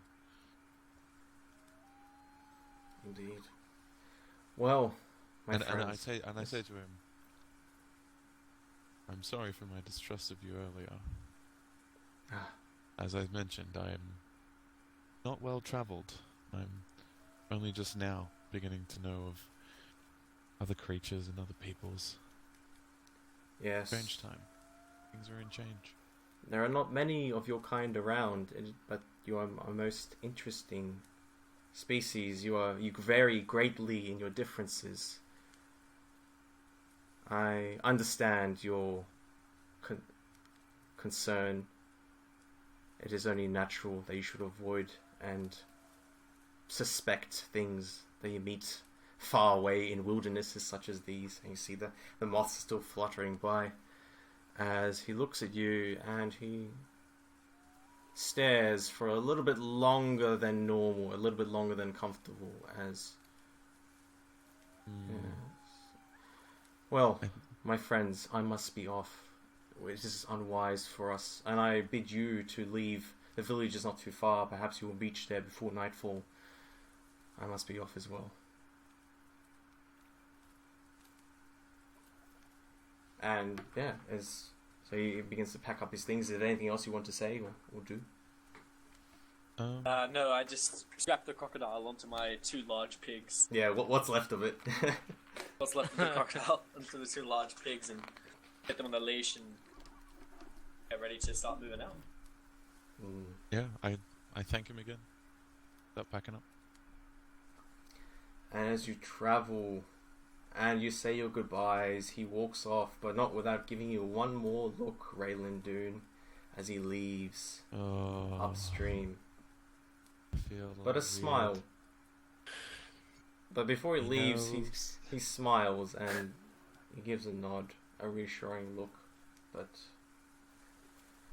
as you continue on your journey down this long, winding trip down this stream, and eventually the moths stop flying and night begins to come down as the day of ever dusk ebbs into the beginnings of a long night. You travel down this stream and still you have not reached the village, as you take a moment to rest. You begin to feel worried that perhaps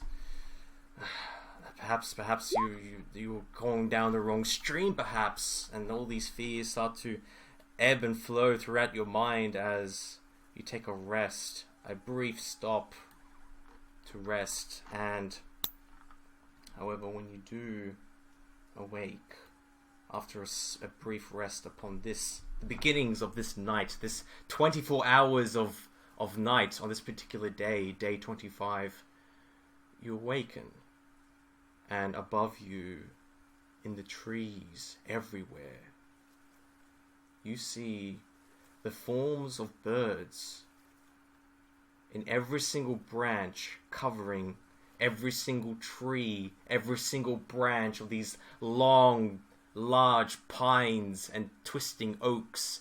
Every single one of these trees is covered by a bird, a black bird with a long beak, a raven, but they make no sound as they stare down and look upon you. As you begin to notice, they seem to have melded out of nowhere as all these birds look down, eyeing you, some of them twitching their eye from side to side as they take a better look at you, but they're silent, and you can hear nothing at all. I have a bad feeling about this. Are we all awake? Yes. They haven't moved. I make no sudden movements, but I do sit up very quickly. I turn to Joloff and give Joloff a look. Start to slowly gather my things. Start to stand up and attach my sword. And he does so. Oh, I'm gonna start following suit. He does so, and the pigs, they snort uncomfortably loud in this silence.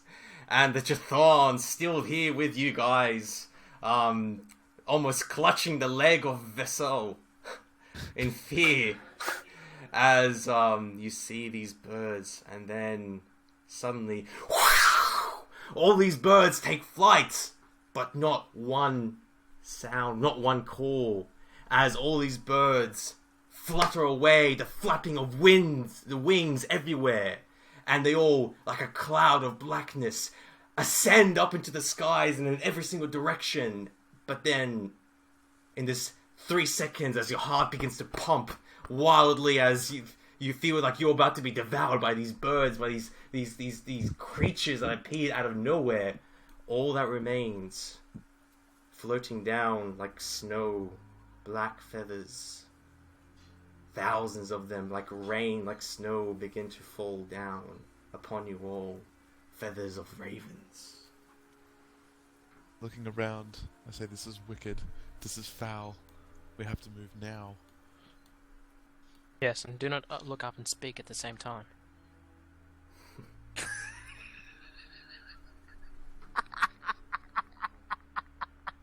He's gone mad. Indeed. As you make your uncomfortable way down towards the river, you see up ahead in the distance, you see lights of civilization, perhaps the village from up ahead. As you travel many hours, you grow tired, you are not able to rest now because of the fear of these previous ravens. But then up into those trees once again, you see eyes, and these eyes, once again, you see these eyes in the trees. There is silence, and you make out creatures within these trees. You see tall, alabaster-skinned people with long, vicious fangs, and upon the winds, you hear the sounds. User left your channel. The wolves. They Oh, come. God. And I want everybody to roll reaction for me right now. What do we roll? How do I do it? Right. Just roll. Hit the button. Hit the Oh! button. Oh, fuck, rolled. I got it. Alright, give me your totals. I'm on 12. Do I need to do anything else? Any stats? You plus your reaction modifier. Reaction. There is. 16. I've got. Wait, where's my reaction? Oh, +5 for me. So, Oh, Tozer, right. 8. Okay. So I got 25. Ooh, 25, Virgil, nice. I want 15. Alright. We have Visa. 15. Cola. Mm-hmm. What's your total? 16. 16. And we have Surson. 11.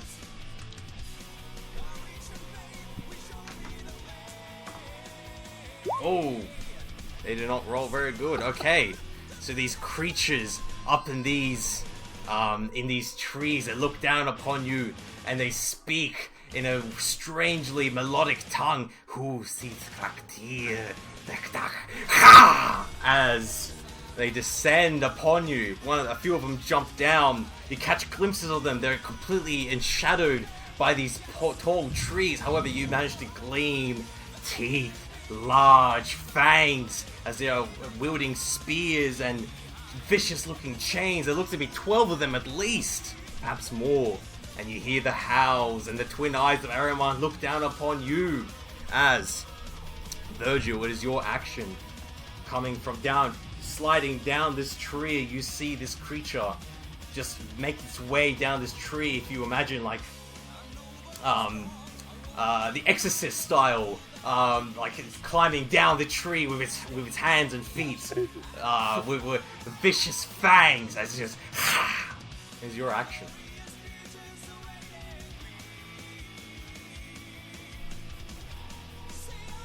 Is Virgil here? Alright, Virgil here. Coming back, we'll come back to him in a second. So Kola, you see these creatures up in these trees. It is your action as they begin to descend down. As I said, as soon as I sort of see these things coming towards me, I don't nearly take flight. I think I need to get myself in a better position or whatever, so I can strike this thing trying to come down from the tree. Alright, go ahead. Alright, so let's see what we get. Well, I get... Well, that's plus 6 as well, so 16. 16? Alright, you do hit it. What's your damage? Damage would be 6. 6? Okay, you do boost. So yep, you've defeated as this creature, as you fly up with your wings, and this creature, this mad creature, I mean, like, this is something you've never seen before, and something within you starts to feel uncomfortable as this creature lunges towards you. It jumps at you, however, in mid-flight.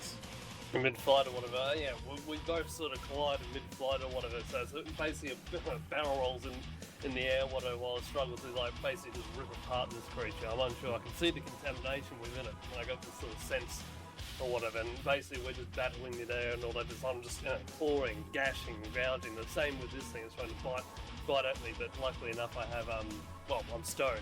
Yes. So I just glances at little bits and pieces, and it's sort of spread all around or whatever, the stone itself.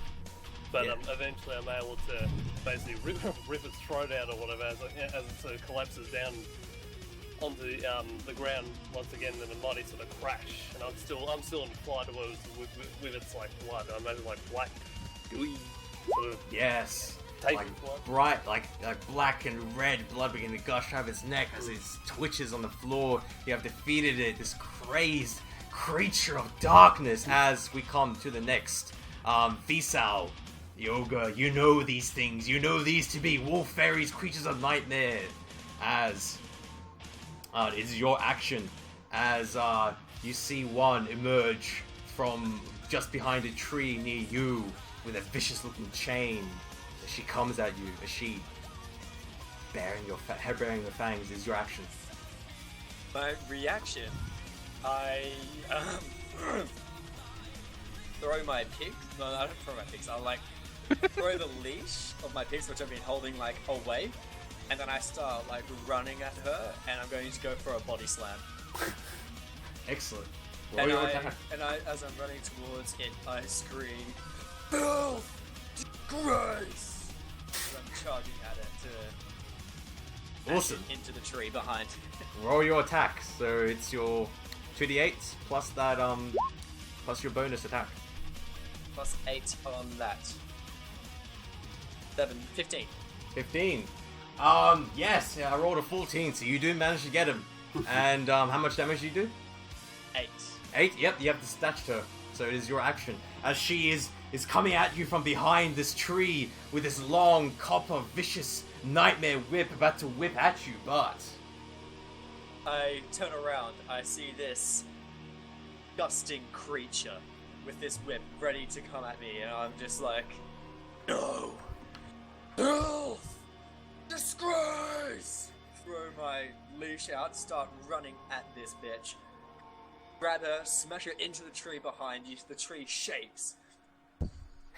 Leaves start fluttering down as you hear this crack, just... and she snaps it backwards through the tree and wraps like around it.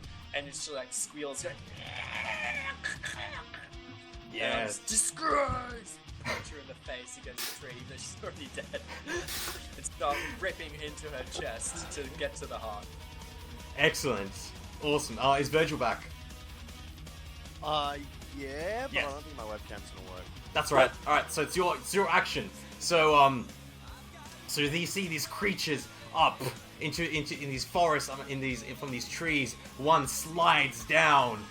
You believe it's a he who's wearing leather armor, and he has two serrated edged weapons, and he's coming towards you. However, it is your action. I'm going to charge at him and drop my shoulder and try to knock him off balance. Okay. I need to. Yeah, I gotta roll. Do I have to add anything to that? Yep. So it's like you're looking for a brawl wall, like you're trying to take him down. Yeah. Yep. Okay. So it will just add your brawl skill to that, and your dexterity rating to that as well. My dexterity rating is 2. Where do I go for brawl? It should be at the bottom of Oh the yeah, skill yeah. list. Yep. I've got 3. Okay. So what's your total? 2 dexterity, 3 brawl is 5, so 8, 9, 10, 11, 12, 13. 13. Yep. You do connect. And how much damage do you do? I believe it's a base 4. I believe, right? Yeah. It's 4. Yep. It's 4. Yeah? Yep. Sure. Yep. Yeah. You have defeated it. Go ahead. Describe what happens. Or you may do whatever you wish to it. You don't have to kill it, but yeah. Go ahead. As it's coming at you with these serrated edged weapons and viciously fangs. I'm going to charge towards it as fast as I can, parrying his blades with my axes, so that I can drop my shoulder into him and knock him off balance by hitting him in the chest. As he falls to the ground and his weapons clatter over his side helplessly, I stomp my boot right into his mouth and unsettle a few of his teeth, leaving bleeding and screaming on the ground. Oh, you demolish his teeth, his beautiful fangs, which he loves, and he just begins to gurgle and blood on the floor upon this soft, wet, pine leaves laden floor. As the smell of death quickly emanates from it. As next up we have Sursen. Is your action as you see these various creatures up in these trees, and just from behind you, trying to sneak up on you, you see one with a spear about to throw it at you. However, see the one there, just about to throw it. I got a 6 for that, so my attack is 10. I got a 10 for attack, so I'm going to try and pull out my 10 for chakram attack? and throw it. okay. You do not manage to hit. So you may describe what happens. Unsling my chakram for my thing, about to just seeing a glint of metal just behind my peripheral vision. And then spin around quickly and attempt to throw it, but the grip was sloppy after just unsheathing it, and the blade whizzed past just near his side. And he ducks just as it zings past where his head was just seconds ago, and he skulks forward, this thing which melds into the shadows, and it is quite frightening, this creature. As we come to Raylan, it is your action. Yes, I've got my sword drawn. I pick out the nearest one and charge immediately towards it. Furious. Completely furious. Yes. You see one just behind a group of shrubs. He just dropped down. He has a short bow. He's just about to point at you. Give me your roll. I charge him with no fear. I break into a run with my broadsword drawn. I'm staring straight at it. I'm so full of my hate.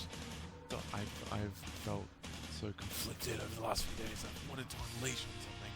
I wanted violence. I wanted to do bloody carnage to someone. I'm running at this thing thinking you are nothing. I am beyond you. I was carved and made by Pelgan. I was charged by Kark with the blessing of Oliss.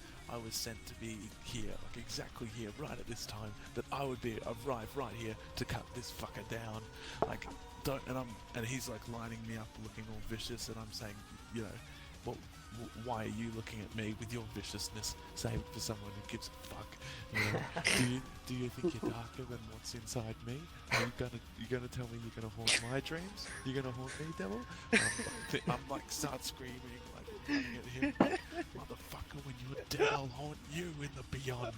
And I'm like running at him. I draw my broadsword, you know, swing it through the air once just to see the light of it cut through the dark, and I charge this motherfucker. And the light of this broadsword, this gleaming blade, does in fact hurt its eyes and squints. And it did not roll really well, so give me your roll.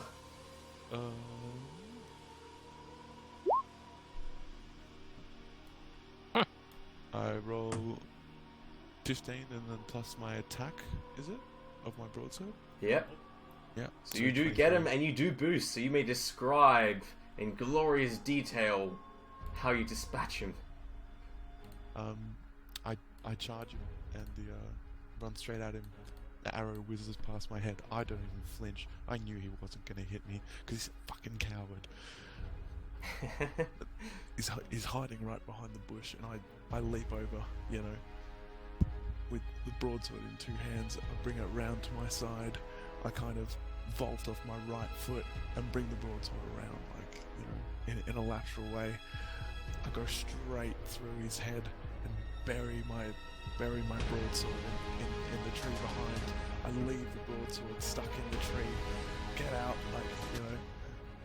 I take off my right gauntlet and just start beating his chest. I kick it, and I turn it over in the mud. And again, like on the battle a couple nights earlier, I see the face of my enemy rolled in the ground. Put my foot upon it, press its face into the dirt, haul my broadsword out of the tree, and return to the battle. Oh, excellent. As you decimate this creature as it is their turn. As all these figures, these darkness figures, it's so difficult to tell exactly how many of them there are because of your torches. Yeah, you have to drop them quickly as battle was joined, and through the flickering, dancing shadows, you see these alabaster face-skinned creatures leer from the darkness, bearing fangs, and they are terrifying as one jumps down, and she is wearing various massive black raven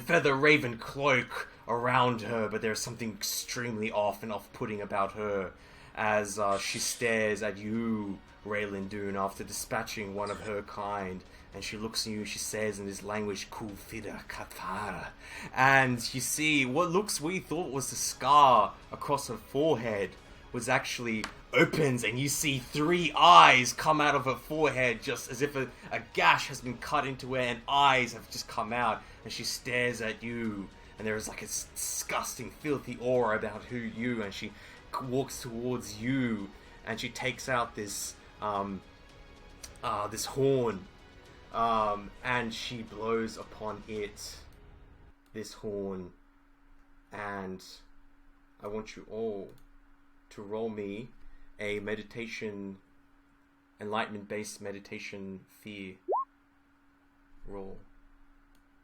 As time slows down in this second, as soon as her lips touch the horn, and then suddenly blackness to your vision. You hear nothing, you feel nothing. The battle around you has stopped as silence comes, as Cola, you see around you, you see you are alone, you are abandoned, and that fills you with fear. You are unused, unworthy, a broken thing, thrown away. Vassal, you see your ogre clan around you dead, those you love completely decimated. Virgil Tracton, you see your many wives, your sons, your daughters, dead, completely and utterly destroyed, strung up. You see their deaths, their screams. Cerson Omars, you see your father's disappointment as you see the ruins of the Tower of Cerson. And Raylan Dune, you see that darkness within you engulf you and take your soul down into its belly. As please give me your results of this mind control fear test. Give me your totals. All of us? Yeah, you have to beat a difficulty of 12. Ooh. Do we I'm have to on add? 12. Do we add any modifiers to it? It's intelligence. Oh, sorry, enlightenment based. Okay, so it's just the stat rating of that Stat rating plus meditation.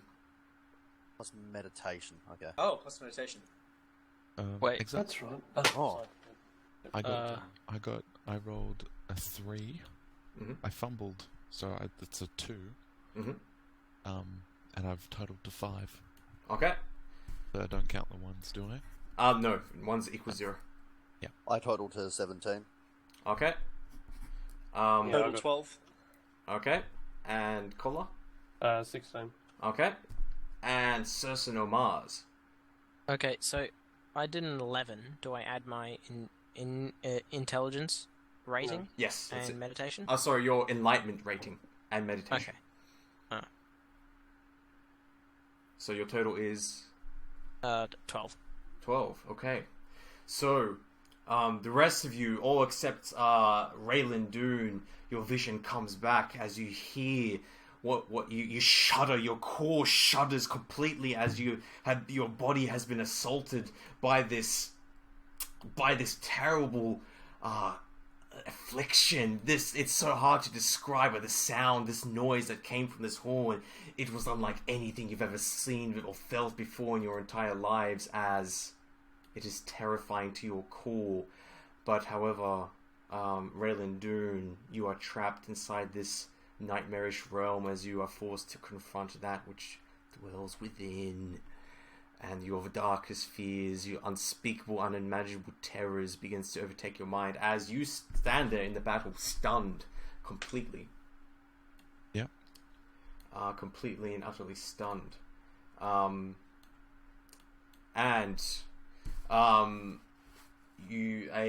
Just as soon as she blows that, you don't see this coming, but another Mihan Gi from the forest with a spear comes from behind this warlock and attacks you. However, you're not able to defend yourself because I'm stunned. you are stunned completely, and it deals 5 points of damage with 2 armor surpass. So it ignores 2 armor and add 5 points of damage, and subtract that from your armor. I've got a armor rating of 5, so 5? it goes through 2 of that. Yep. So it absorbs the 5, but it goes through 2, so I take 2 points. That's correct. As you are And- stabbed I want 8 viciously. out of 12. Yes. And we go back to Kola after you see 2 of these creatures lunge for you with their fangs, and they try to stab at you with these clubs and with these spears as they lunge at you from the trees. Give me your defense, please. Right, what's that? 15 AM. That's 20. And your second? No, second. Oh, right.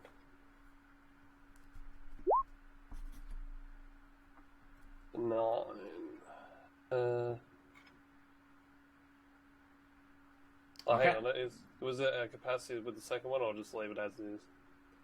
It's just -1 with this roll because it's the second time you've been Oh, attacked. right, yeah, for the second one. Yeah, oh, that's right. Then that means it's 14.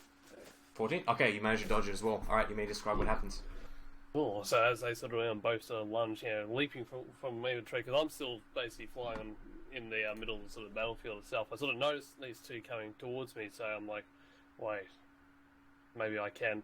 So as soon as they've dived to try to hit me at once, I've sort of just moved slightly and all that, and because they're in a full lunge, they have no way of actually moving whilst in sort of mid-air or whatever. So I basically just grab both their arms. And they squeal while not showing what's sort of going on, and I take them further up as I fly as far as I can, was up in the air or whatever, while they're still screaming and going, oh god, what the hell's going on? And basically at this point I just dive bomb. I come downwards back to the earth as fast as I possibly can or whatever, attempting to basically crush them with my weight, which is 500 kilos or whatever, with coming down as fast as I can. Yes. Awesome. as we go to the next one. Virgil. You're being attacked by 2 arrows that fly from the darkness from the trees. Give me a defense roll, please. 2 of them. Alright. Do I have to add a modifier? Yes, your defense modifier. Right. Oh, when 8s explode, Yes. what does that... Does Does that mean I get to roll again? It should already roll for you automatically. Oh, yeah. No, never mind. Okay. So it comes to 18. Okay. Right, am I reading that right? Yeah. Plus my defense rating, you said? Yes. Defense rating. 2. So 20. Okay.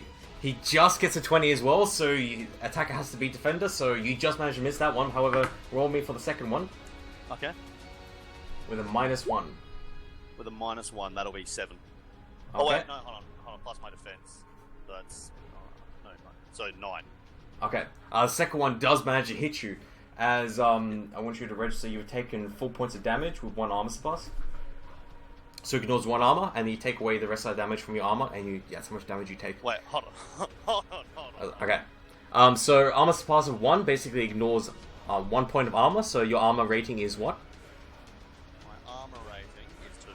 Is 2. Okay, so that becomes 1, and you're dealt 4 damage. So that armor takes away 1 damage, so now that becomes 3. So you take 3 so damage. I lose 3 health and 1 armor rating? No, just 3 damage. Oh, okay. Alright, yeah. Well, it's almost 15 health instead of 18. Okay. As that happens, as Vizal, you see, after dispatching this one with a nightmare whip, another one comes with a long serrated whip with made of copper and serrated and chain linked as it comes to lash you at your back. Give me your defense rating. Give me a defense roll, please. That's... Oh! My defense is 6, so I can plus 6 onto that. Yes. Okay, armor rating... Just your defense. Oh, just defense? Okay. Oh shit. Okay, I got a 10. Okay, you're very lucky. He does not manage to connect with you, as you may describe what happens as he comes with you behind you with his chain whip, serrated edge chain whip. So he's swinging it at me? Yes. Do I now roll for damage? Do I go to attack him and have to roll for that? Or... No, it was his turn. So you just describe how you dodge it, how you get out of the way. Okay. So I hear this rustling of chains as I shake off this vision that I've just had in blind anger. I'm just spinning around trying to figure out how this image got its way into my head. And I see, in my wild spinning, I see this thing starting to run towards me with this chains clinking, and I'm just whoa, and I lean back as this chain comes down and smashes in front of my feet, and I just lean back and take a step back, slightly off balance, and I start to turn towards her and go say hello. Excellent. As next we have Sersan Omars. 2 of these creatures come at you bearing their fangs and claws as they try to rip from you. They're not even using weapons. They're just coming at you with what their devilish god gave them. Their fangs and teeth. Roll me 2 defense, please.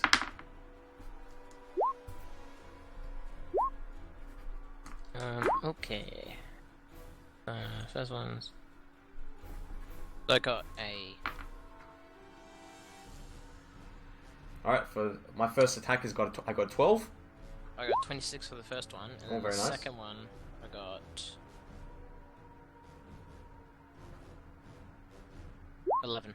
11. Okay, so the first one, you manage to dodge out of the way easily, but the second one does manage to get you as it rips into your flesh, into the chinks between your armor, aiming specifically for that area, as I want you to take 3 damage with 3 armor surplus. So it ignores 3 armor and you take 3 damage. You register that for me, please. Okay, so that's... So I have 1 armor rating left after that. No, it doesn't take away. It doesn't take away your armor. It's just your armor absorbs it.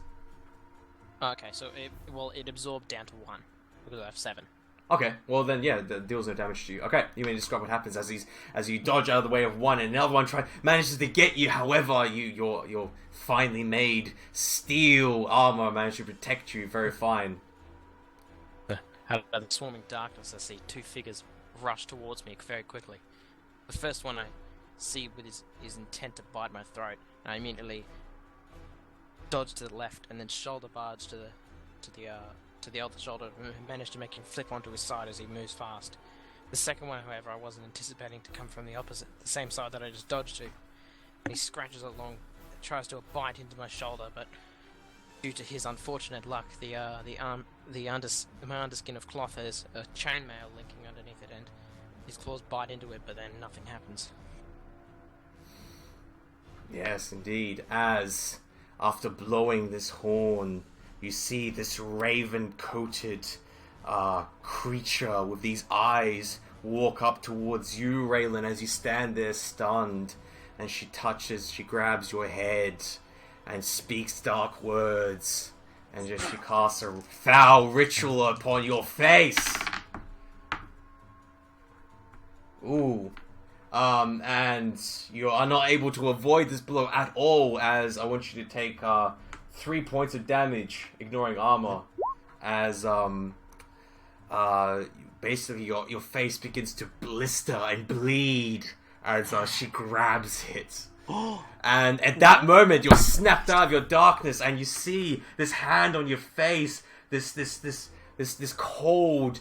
It looks as if it feels as if it's your life force being sucked through from your hand, and your face begins to wither, and you feel like incredible pain as you see from one of your eyes, from one of the slits in the fingers, foul sharp fingers, as the nails dig deep into your face. You see her face lead towards you, baring her fangs. Saliva dripping slightly as you see those eyes, those extra eyes across that scar across her forehead as she looks at you, and they are blood orange. Oh no! As you am I able to act? Yeah, you're able to kind of like push yourself off, and you just kind of see this happen to you. Yeah. As she lets go, and as you manage to like basically jump back, and that's kind of like your scene where you can kind of like maybe grab at your face or whatever.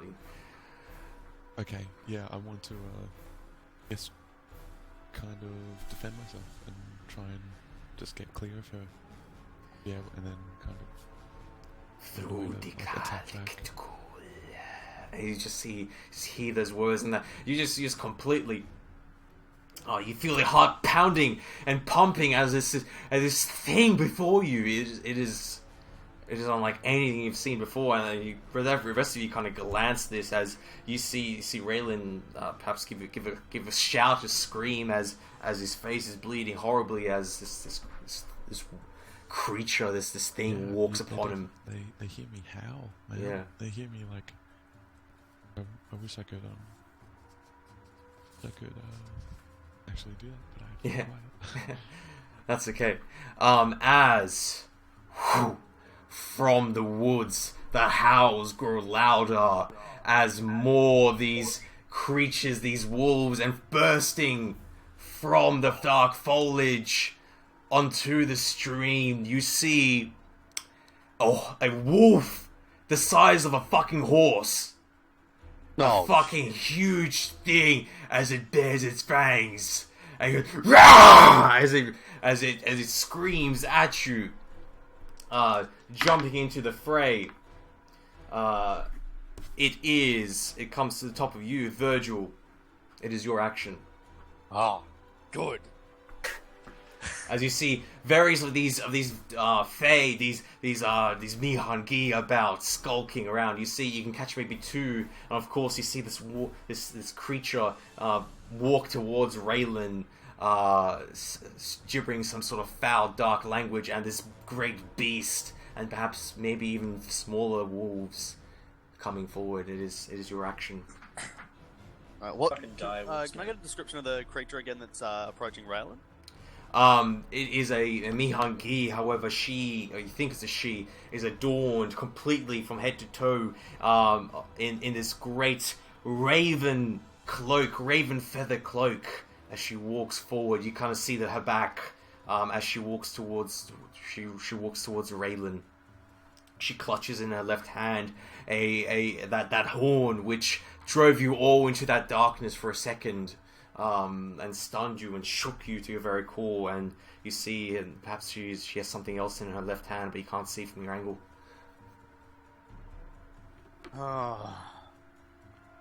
You see I another need to protect Mihangi. my friend. I'm going to attack her. I need to pick Raylan. Alright, go I'm going ahead. To, You may run. So I'm close enough that I can make an attack roll? Yeah, if you charge, yes. If you charge, you will have a -2 to hit, but if you do manage to hit, you'll do +2 to damage, so... Alright, well, I'll charge, and I got 7. Do I have a bonus? It's just, if you're charging with your regular attacks, your axe, so yeah, add your bonus from that. Regular bonus for the axe is, what, +5? I believe damage? so. No, for attack? I believe Yeah. so. Okay. +5, so that's That's a total 13. of 13. Okay, I managed to roll a 16, so that does not cut it as this creature, this raven cloak creature sees you coming as you howl towards her, and she does step out of the way. So you may describe what happens as you charge across this field. Well, I watch this. What did you say her name was? Nehangi? A Mihangi, yes, these wolf Mihangi. fairies.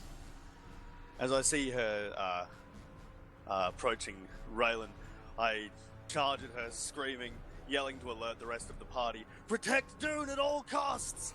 And I charge towards her, but as she steps away, I sort of lose my footing, mistaking where I thought she'd be, and trip into the dirt, now at her mercy. Yes, and she looks at you with those blood orange eyes, and there's multiple eyes across her scar, those frightening, this horrible creature.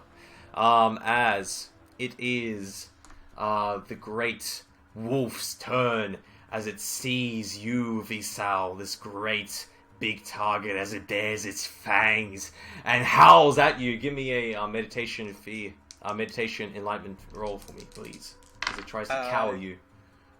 So you just your roll plus meditation and then enlightenment rating. Enlightenment rating.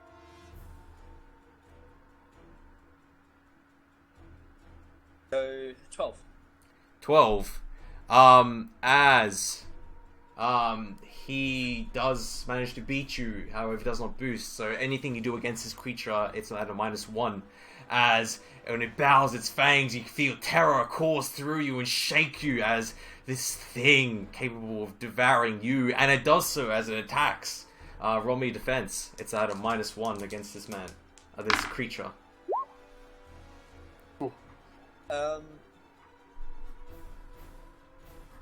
6. Okay.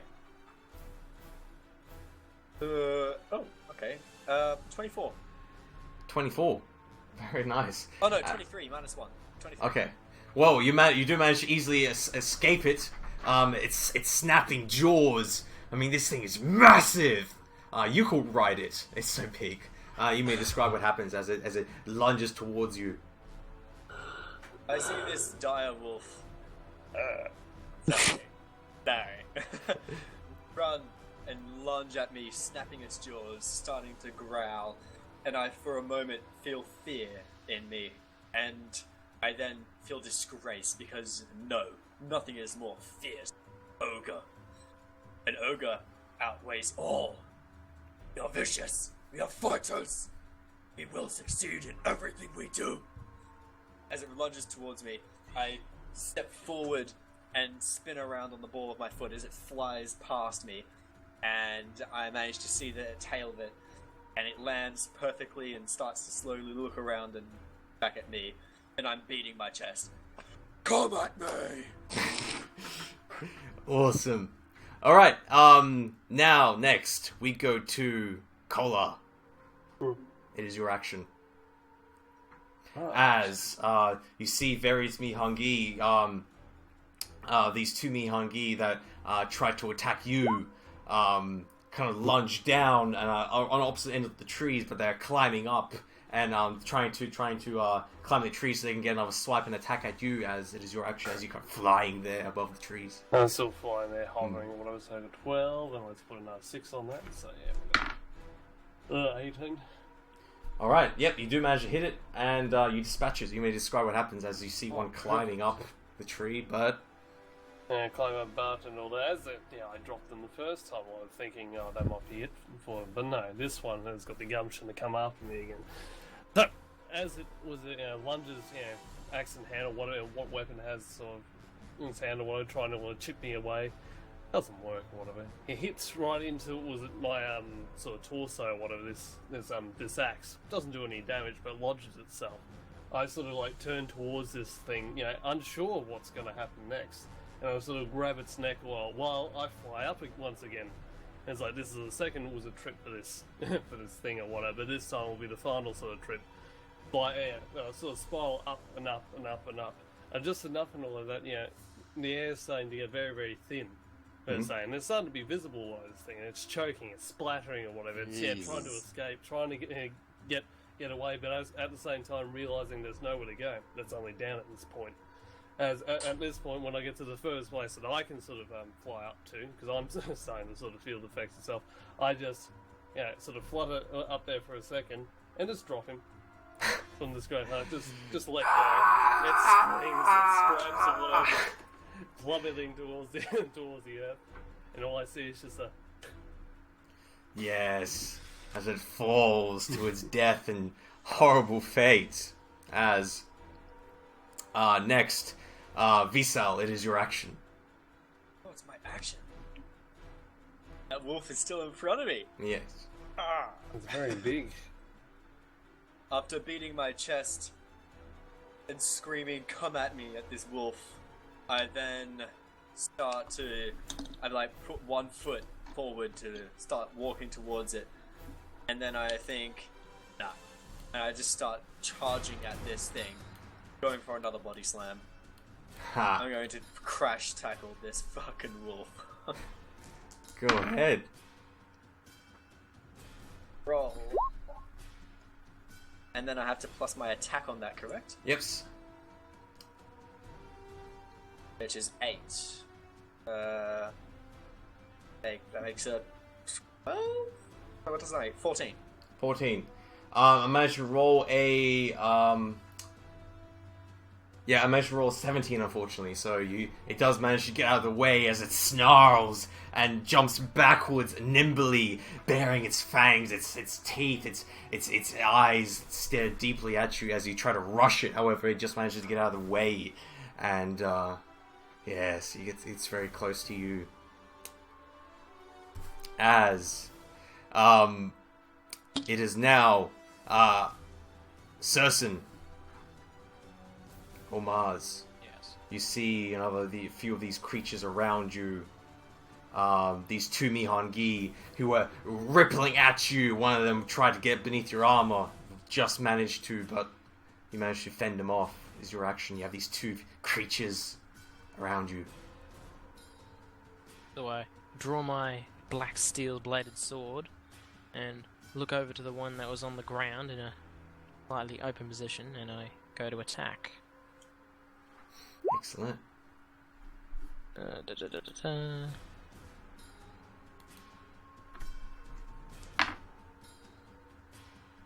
Yes, I got a 12.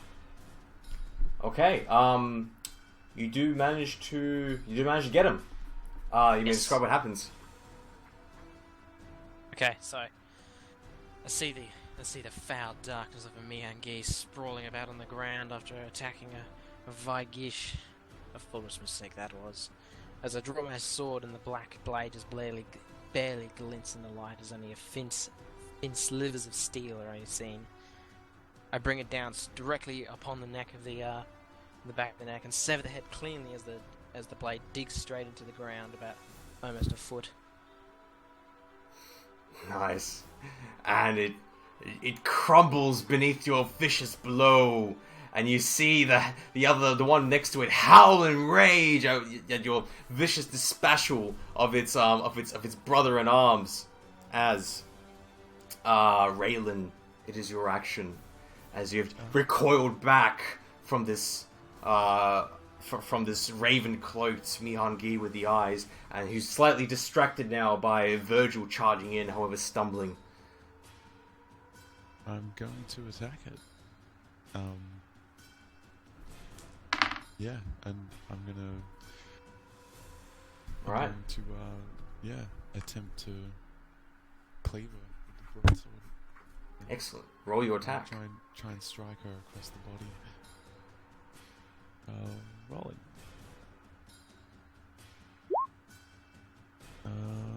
18. 18. You do manage to connect. How much damage do you do? 6 with 1 armor surpass. Okay. Yeah, so you managed to do quite grievous wound. She's not defeated. But, yeah, you may describe what happens as a note to you, when the blade cuts into her, it sizzles as if the skin boils beneath the touch of this blade, as you may describe. Okay.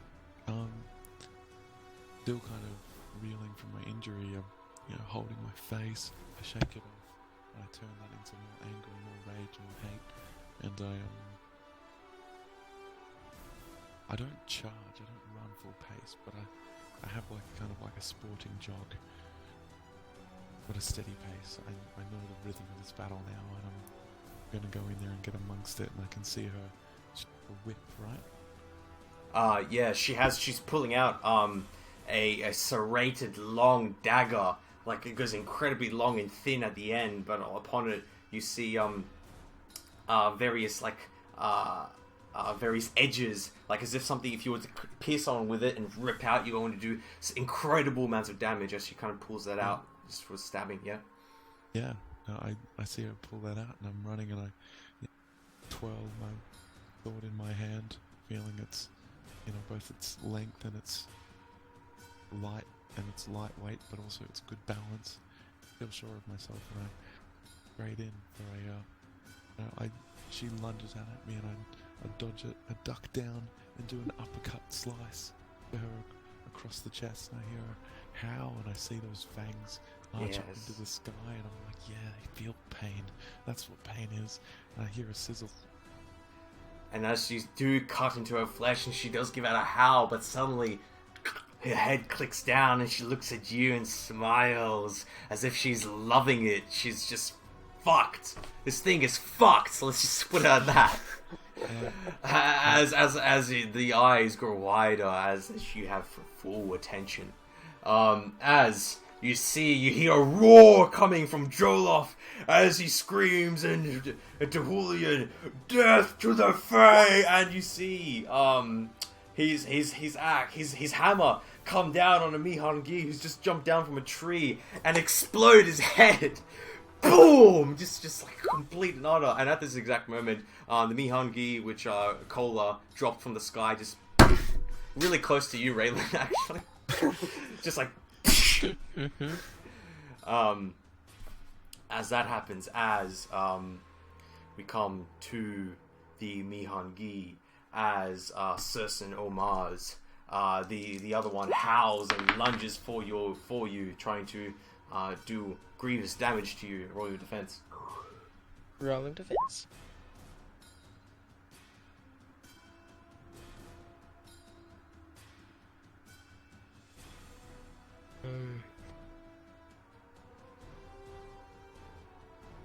What's your total? 13. 13? Okay. He misses quite badly, so you may describe what happens. So the same foolish Mihangi attempts to lunge again onto the same side. Many know that attacks of the same thing twice will not achieve the the different result. So I dodge to the right again, and he splashes onto the ground in front of me. Indeed. As to you, Kola, none are able to assail you because you were flying high above the canopy of trees, so none managed to bother you. As Virgil, you see a Mihangi, not the one in Raven Cloak, but another one. As you're stumbled forward, it comes for you with two daggers, and she lunges towards you, screaming. And these creatures are so fucking terrifying. They're insane. They've taken so many losses, taken so much damage, but yet they're just running at you wild. It is a fearful thing to fight something which does not fear death, as it lunges for you. Roll me your defense, please. Alright. 6 plus my defense rating, which is 2, so 8. Okay, I got a total of 25, and it is with daggers, and that boosts on 4, so that boosts 5 times on you. Does a base of 3, and so. And she lunges at you, raising her daggers up into the sky, and rips into your back, slicing away the back of your armor, cutting it off. Your armor falls off your body, like limply shredded. Your armor is completely gone. It's shredded. Only you have your under tunic, but it is deeply scarred. As I want you to register, you've taken 8 points of damage, and your armor is destroyed. So yeah, 8 points of damage. Oh shit! All right. What's that, sir?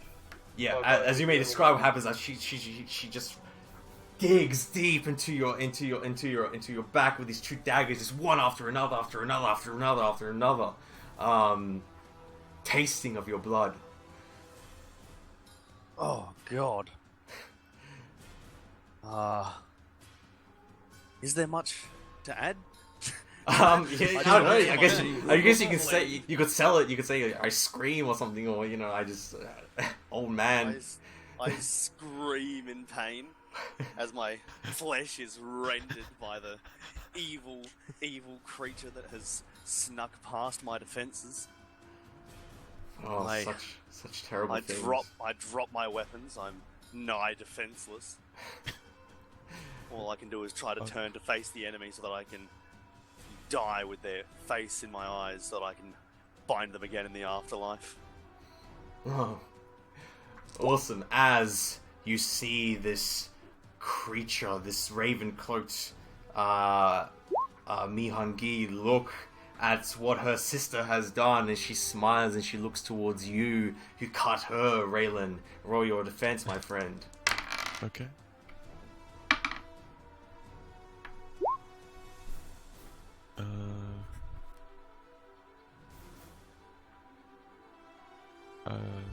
I rolled a 10. What do I add? Mm-hmm. You add your defense. 1. Okay. 11. She does manage to beat you with a 17, and she does have a serrated sword, a long sword. So that is a 6 damage with 1 armor surpass. So it ignores 1 armor, and you take 6 damage. So you minus your armor by 1, and then you minus the rest of the damage. I take 2 points of damage. Okay. I've got armor of 5. Yep. That's correct. Yep. All right. So you can take that. I'm down to 3 out of 12. Okay. Yeah, you're definitely in the quick. As now, your vision begins to blur, as you may describe as you're cut, you're stabbed. You see Virgil horribly, brutally murdered before your eyes, as that perhaps distracts you for a second. As oh wait, he was actually murdered. Like that 8 points of damage killed him. No. I don't think so. I believe it to be. Yeah, it looks like it. I mean, he dropped his weapons, and that Mihangi is just rending into him. As you have the scene. I see him. I take my hit, and I'm kind of starting to feel overwhelmed. But then I focus on the pain. I feel the thumping in my head, and my eyelids get heavy. But I know there's still a rage in me, and I scream out, "Virgil!" And I'm shouting, I'm almost tearing at my own voice at how carnal, how just primal I've become now, and Yes. my character is a berserker. I've got the advantage to even while in the quick, to be able to just rise to the battle and still be able to use my hate as a weapon. And yeah, so I dropped to a knee for a second. Takes me a while to focus on my anger, but once I do, I've become it. Indeed, as we come to Visal, you see this great beast bare its fangs at you as it snaps forward at you. Roll your defense. -1? No, just regular. Okay, so that's 17? 17. It just manages to get you with an 18. Yes. As it snaps forward and manages to grab you, I want you to register you've taken 14 points of damage. Ow. What? Yes. Ow. Fuck. As this great, this is a wolf the size of a horse. I mean, just the jaw is just collapsed down upon you as you may describe what happens. Fucking ogres. You may describe what happens. Where does it bite me? Wherever you want. Wherever it was? Okay. So I'm 21 health. I'm just You're minus entire 14. side. Everything 14? except the fingers. Yeah. Ooh, okay. You may describe what happens. So, Do you have armor? after I had my charge at this wolf that managed to dodge out of the way, I was on the ground.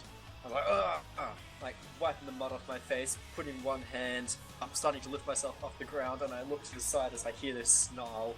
And I look to the side, and I slowly, quickly roll back as it charges at me, and it tries to claw at me first, and the claw digs straight into the ground, and then it uses the momentum from that to charge into me, go straight for my head, and I raise my arm to cover my face, and it just bites into my arm and rips away the flesh, and then it starts trying to rip my arm around, and I'm just like, ah! And I hit it in the side of the face, and it backs off and then goes into my leg, and I'm there screaming ah! As it ravages your body, your great ogre form, and it tastes of your flesh, your blood. Sersen, quickly, it is your action as Kola, I believe you begin to descend down at this point. And while that's happening, Sersen, it is your action as you see this final Mihan Gi in your section of the woods. And you hear the screams of your companions running off, and you see this one Mihan Gi coming at you. This final one is your action. I use my sword again, and I attempted to Alright, stab straight at him. go ahead. Woo!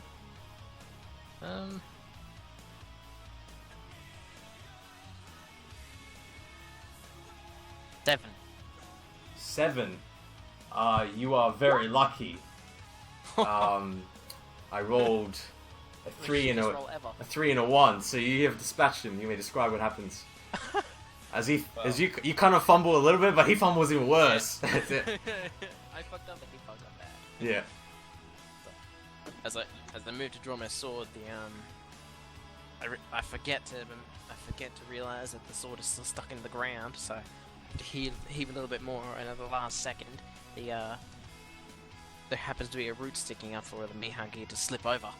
And as I fall back as off balance as well, he happens to land directly onto my chest, but his face happens to land directly upon the sword, impaling itself there. Yes, and he falls down. What? Suck a dick. Awesome. Not compensating. Absolutely. As in this moment, as this creature, this great beast, this wolf of nightmares begins to ravage your body, Visal, time slows as we 360-degree pan around this battle as the warlock begins to come upon you, Raylan. And Virgil, you're being struck down by these creatures as Vessel, you're facing off this this great wolf caller, you're descending through the trees and see your companions around you. And blood is everywhere, and certain you've managed to finally dispatch this last thing, but there are so many left as time slows and you hear a sound coming. You hear this Visal.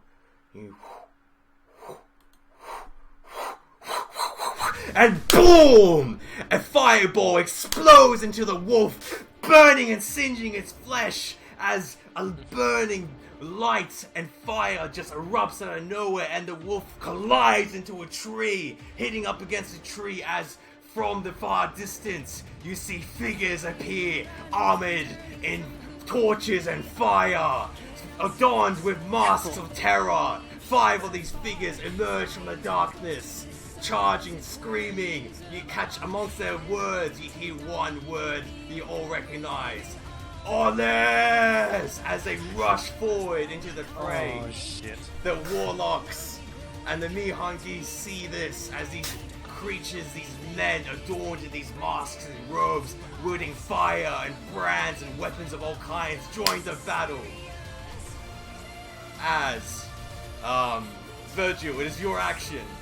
As this Mihangi who was stabbing the shit out of you, just suddenly, completely in shock and awe by these newcomers, these men of iron and wielding faces of terror and wielding fire with them. Is your action? Can I throw the axe? Of course you can. Mihangi. Absolutely. I want to do that. And you would get a I'm gonna +1 to this roll, my friend, for something so awesome. well, I got a 5. Alright, Plus- and plus your regular bonus? Well, I rolled really, From yes. regular bonus from the attack for the axe. Yep, that's it. 5, so Plus that becomes 5, so 6. that's 10. Yep. Oh wait, no, 11. sorry, I rolled a 1, so it doesn't count. So it's 4 plus 5 Alright. is 9. Well, I rolled a total of 5, so you do hit. Alright. Describe what happens. Magnificent. Well, with blood streaming from my heavily ripped up back, I stand with some of the last of my strength, legs shaking, and I face the Mihangi who's running, distracted by the servants of Oliss who have just shown up in time, and I pick up one of my discarded axes from the ground, and I pull back, and I heave it towards him, spinning in a magnificent arc, etching him straight in the spine and sending him into the dirt.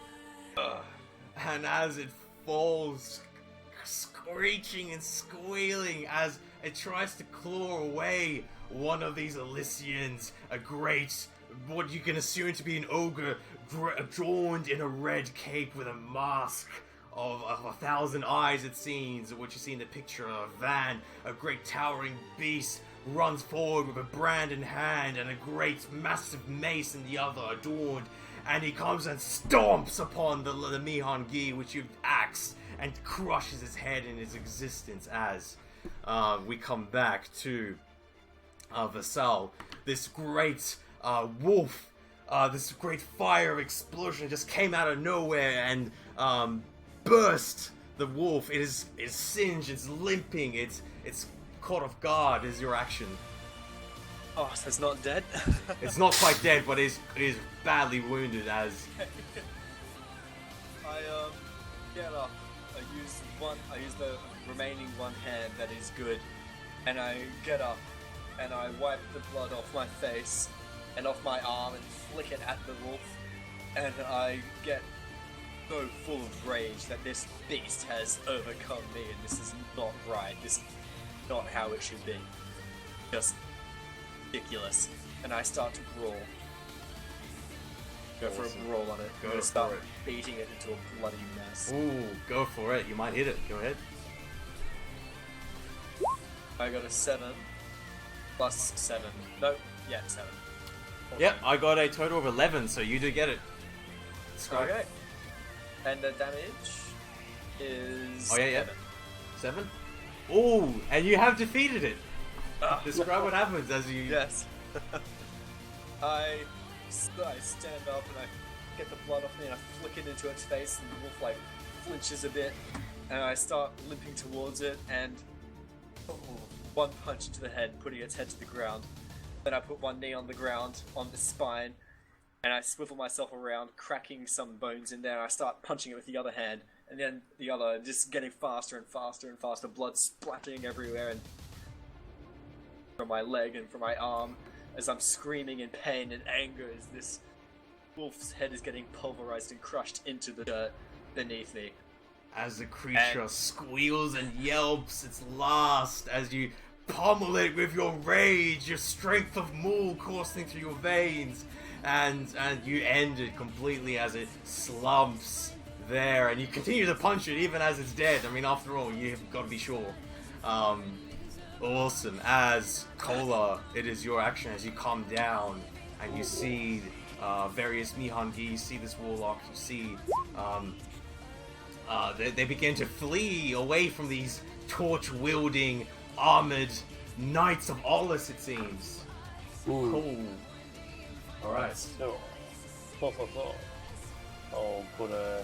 What did I usually put a 6 on that one? Yeah, so I got a 16. Yep, you do hit and you have dispatch. If you're going for what are you going for? Mihangi or? Oh, yeah, it wasn't Mihangi. Well, actually, I basically didn't hit anything at this point, can't I? It's all sort of like I'm getting really close to the ground. The closest is a Mihangi, one of the ones with Shulper. Just one of the Mihangi. Oh, sure, yeah, I'll dispatch that thing, and I want to fight that thing. Yeah, you have dispatched it. Perfect. Alright, as I'm flying over the sort of battlefield or whatever, and I'm able to see everything from the new friends that have come, wielding lizard arms and armor itself and all that, and my dispatch companions or whatever that are either fighting or dying or a bit of both or whatever.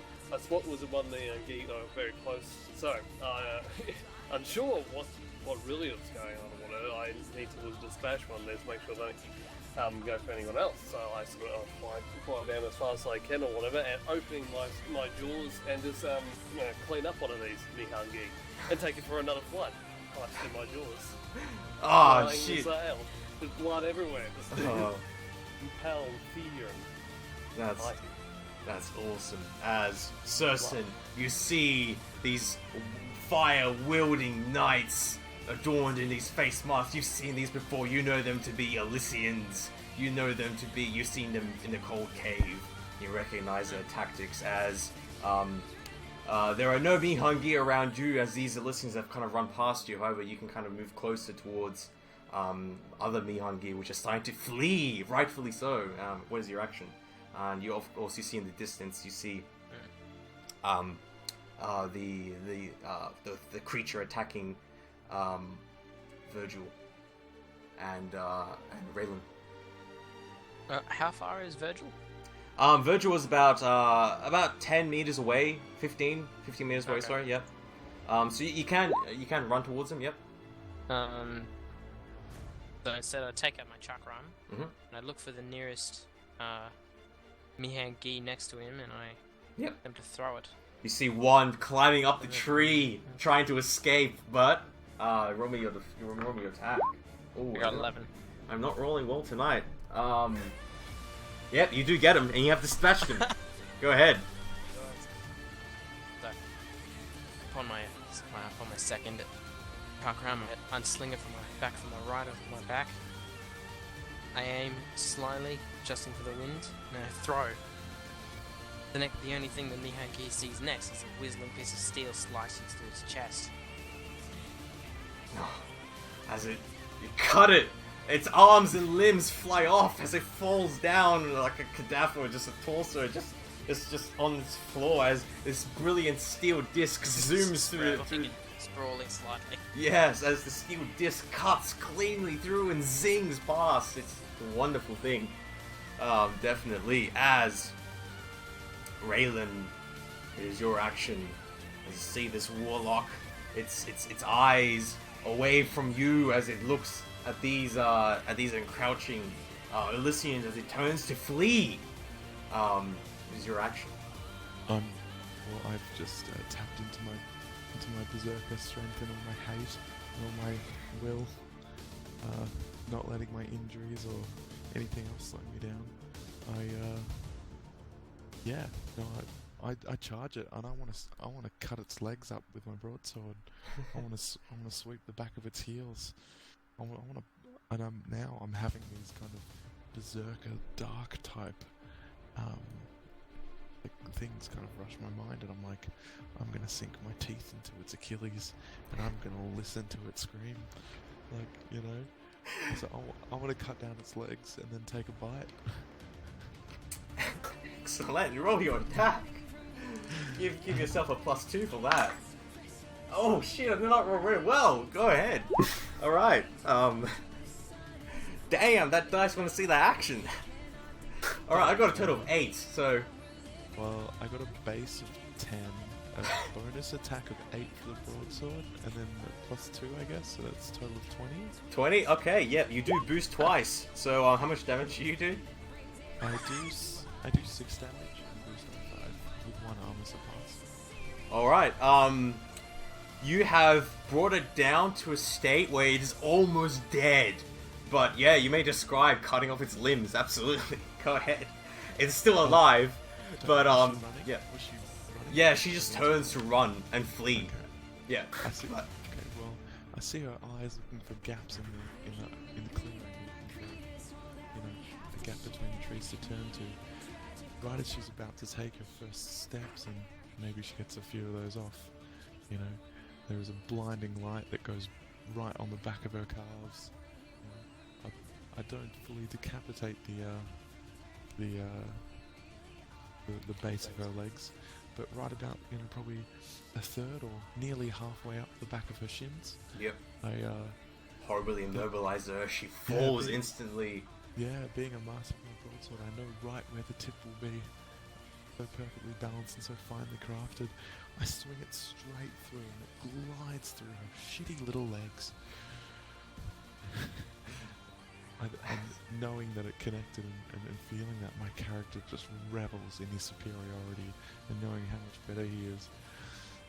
And then and there, he drives the broadsword like straight down into the back of her right leg. Like, walking up to her, like my character goes up behind her and kicks her between the legs, like just drives a foot right in between. So spiteful and rageful. I'm not doing this slowly. I'm not calm at all. I'm furious. I'm berserking. I mean, I'm probably bleeding out myself. So this is like, I'm thinking this will be my final axe. But so then I'll pin her down, you know, with one leg. The other leg, I grab it with my hands, right in the wound that I've made. I lift it up to my mouth. I take a bite, and it burns my mouth, and it's sizzling, and I spit it out. I say, "Fuck you." As you do so, she screams and squeals. And then a kind of the berserker rush like fades from me. I'm totally like, the fatigue and the injuries catch up with me, and I just kind of, you know, yeah, I kind of like drop back, fall back a bit, and like remain seated, and just but kind of like in that situation, in that moment, the rest of these Olissians chase after the remains of the Nihongi as they scatter into the wind, as into the forest, climbing trees, as there are not many left, as she lies there, this raven-clad monstrosity, and as you cut her and eat of her flesh, completely decimate her, sheesh. Something about her, man, just fucking something about her as she lies there bleeding to death horribly, as you know her, she knows, and you know her time has come as you stand over her with your glowing broadsword of humanity and pelganity, about to put down the will of humanity and superiority upon her. She looks at you, but she smiles and breaks out into a laughter within her death. Before her death, she looks at you and smiles and laughter, but you may finish her off in whatever. But she laughs, and it's unnerving, but it makes you angry. Yeah. But I don't even, I see her go, like, start to cackle and go like, ha! I bring the broadsword straight down, dead silent, up and down again, up and down. Just back and forth, and I just don't stop. And I'm staring at her, and I'm just watching that spot on the ground where the sword goes in and out, driving it through. And then after about 7 of those, I start laughing like, And I start laughing. Yes, and I just keep going. And as you butcher this foul creature, and as... I keep going until I'm Yeah. tired or someone stops me. Yeah. Like, whether my injuries might cause me to stop or... Yeah. And that is the scene as you guys... Virgil, you see this. And, Surston, you manage to run up, and Vassal as well, and Kola, you manage to fly down. As you see a few of these Olissians begin to gather. After this carnage. And it ends, and so you may have the scene as you're all bloodied and wounded horribly. And one of them comes before you. In the picture you see... Who are you? He says. His voice hoarse. You see him as a picture named Leonidas. And he comes and looks towards all of you. And there are 5 of these in total. 2 of them look to be about the size of Pharaoh, 1 ogre, 1 about the size of a man, but he's covered. And this other Leonidas, and as you look upon Leonidas, or this person known as Leonidas, you see that he's indeed a satyr. His arms are covered in scars from the fighting. As he looks upon you, and you see fire burn from behind his mask, all these creatures as they regard you and find out who you are. Who are you? Am I still bleeding to death? What's your health gauge, John? Like 5, I think. Yeah, 7. so you've got enough to kind of recover. You are made of strong stuff, but you are horribly bleeding. Yes. That needs to be tended to quite quickly. But he doesn't care. Still dying as He well. doesn't care. Just, who are you? Right. He says.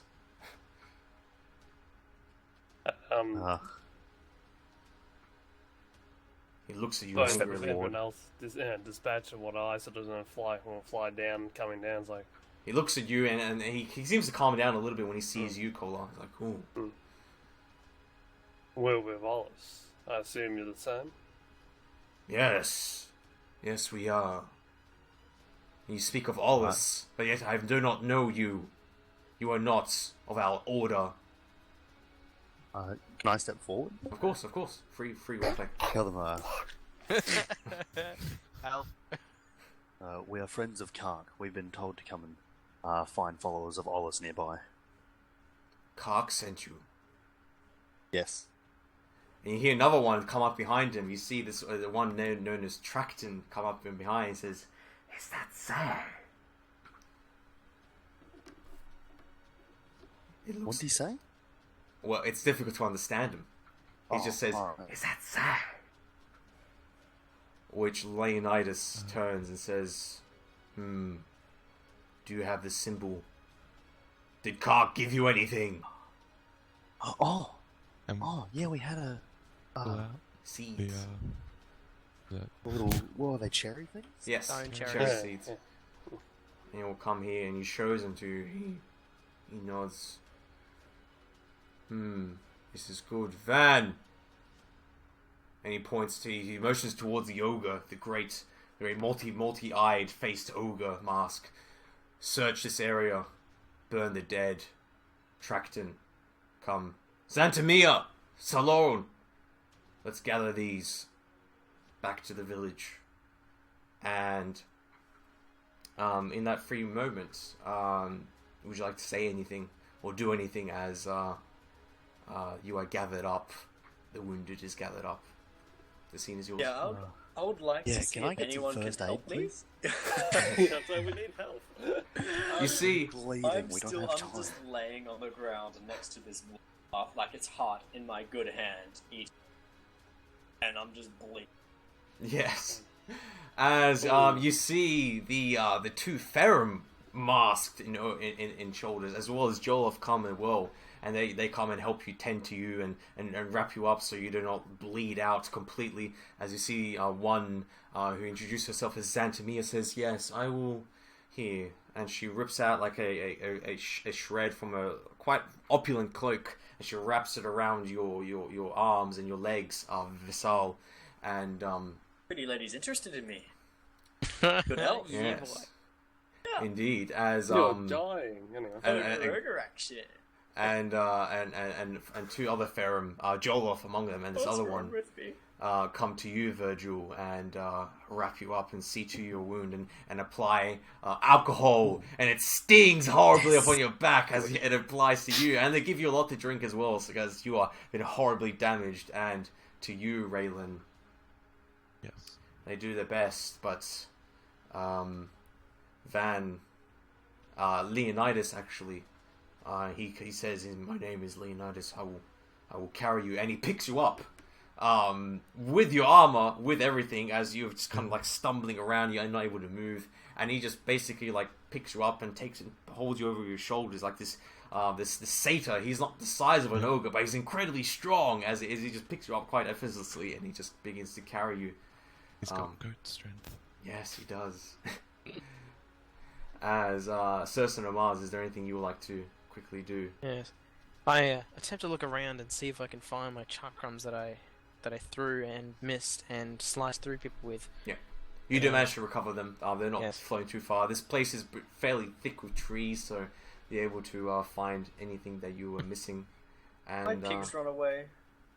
yes, They get eaten. yes, Do we have the left? pigs ran away. Unfortunately, there is one. The piglet, the little one, has managed to stay around, and the Chthon Yi is actually carrying the piglet, like terrified, as he managed to grab the piglet and hide with it, and he runs after you, Vessel, like, "Help, master, help!" And he runs after you, but the hogs, they're runs gone. up to me as I'm like laying on the ground, and I see that he has my piglet. And I'm just like, "Oh, thank you, good man." Dang, and like pat its head a little bit, like. But like the weight of my hand is like crushing him in the ground. I don't really recognize it though. Like patting him, like thank you. I saw my little piglet. Yes, as you do, as you're taken far upon this night, this aches and pains, and you're taken to past this great village which you have heard of so much. It is night at this moment.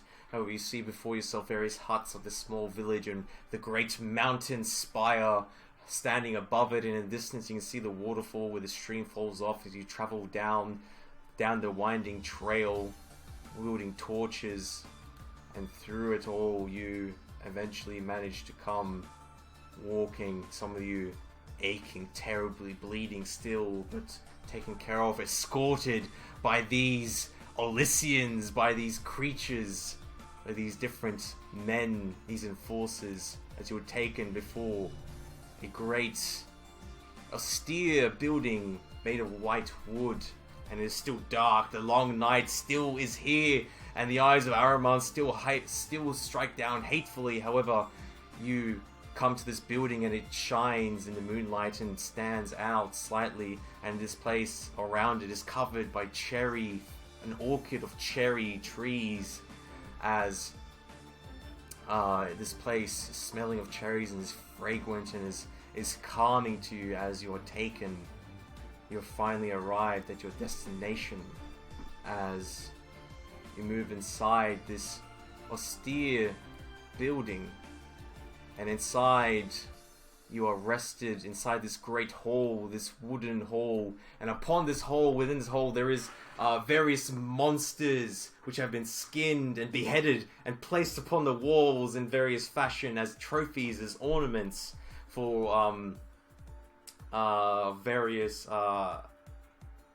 glories of Oliss.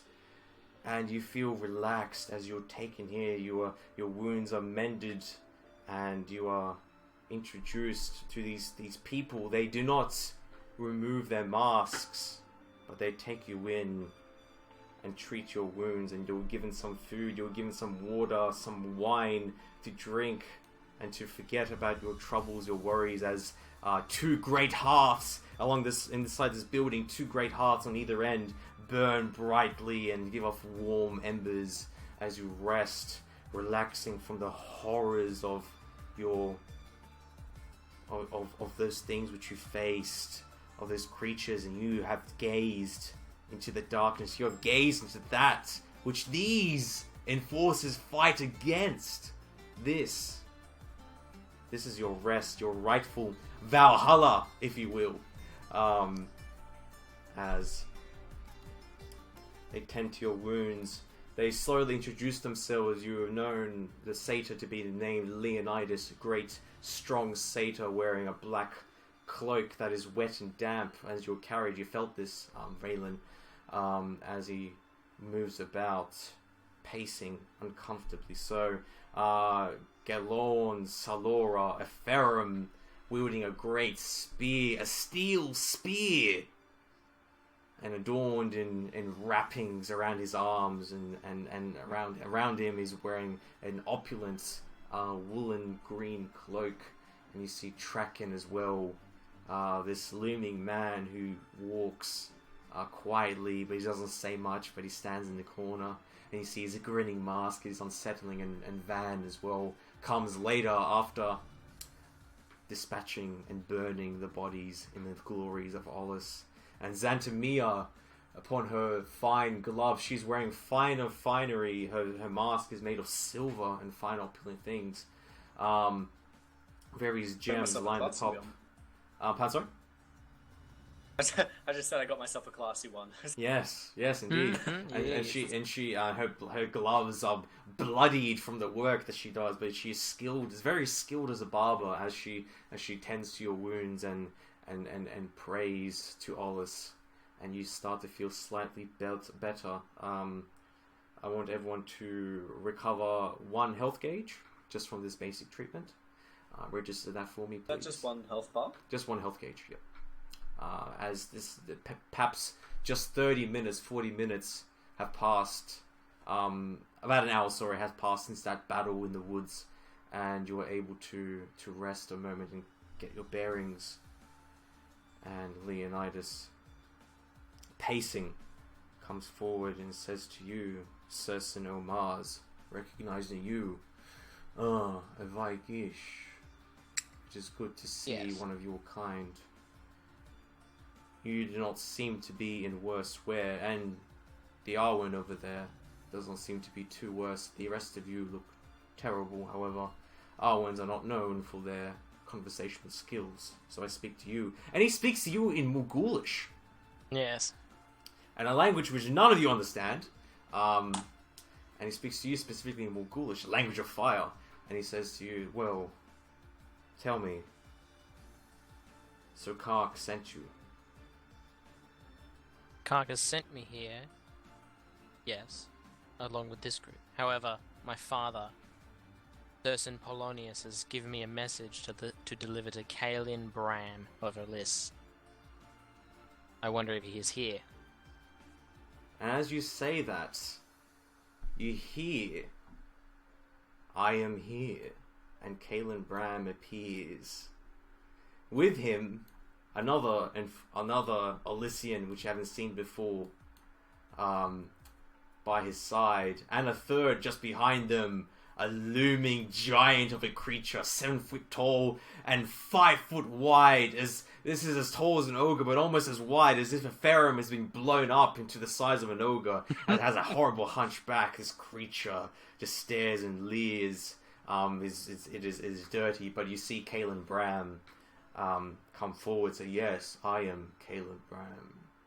And he walks through a door and enters, and he regards you. What do you wish of me, Sersin? Kaelin, my And father he says Sersin. Me. He hasn't even. You haven't even decided. You haven't even said that your name is Sersin, and he just knows. Ah. He's just looking at your symbols and your chakram by your side. Kaelin, my father, Sersin Polonius, has tasked me with delivering a message of high importance, and I hand him the not too heavy, but it's made of steel and it's fairly big. It's about 5 centimeters in diameter. Yeah. And I hand it to him.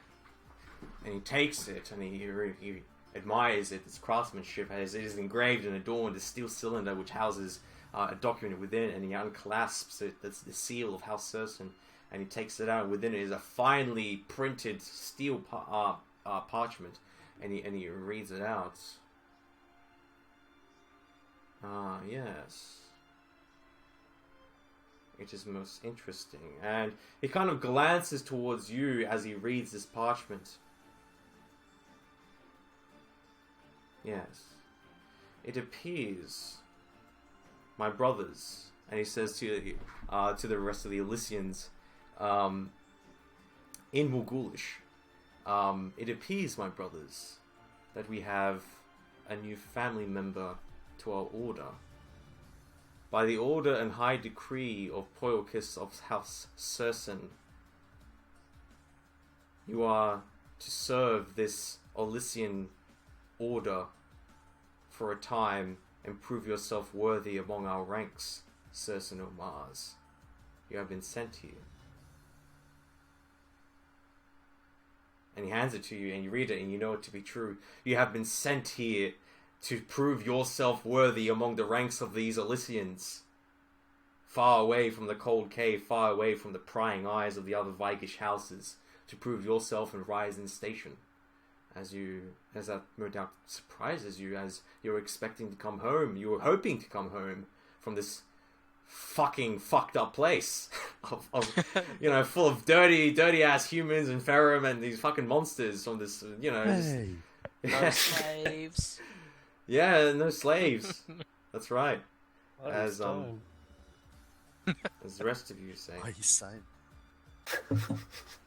And he comes towards you, and he kind of leaves you with your thoughts, saying, and before he moves on to the others, Kaelin Brown bows to you slightly, Certain, and says, "It will be good to see you have a strong legacy behind yourself. It will be most interesting to see." And he moves on, and he speaks in Pelganese towards our two humans, filthy humans. He says, "Well, it is good to see that you have survived. You were sent by Kark, I believe." And he speaks in Pelganese.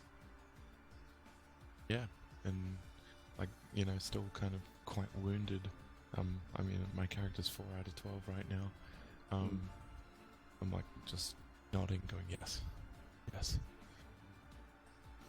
Yes, those wounds will seal in time. However, I see that your spirit was not broken. It is good. But we shall see if we can break it. I look up at him and I'm just staring at him now. I don't like being challenged. I'm not used to it. I don't say it out loud. Yeah. Strain and battle and pain makes one strong. It is necessary.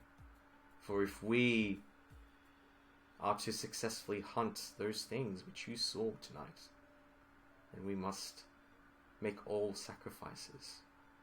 And as well, as a note to you, like, your face is fucking blistered. Like, you don't want to look at a mirror, man, because like, oh fuck, your glorious face has been just completely. Yeah, it's terrible. Yeah. And he comes to you, and Virgil, and he kind of repeats that, and he says, "Yes, it will be interesting." I nod. I grumble.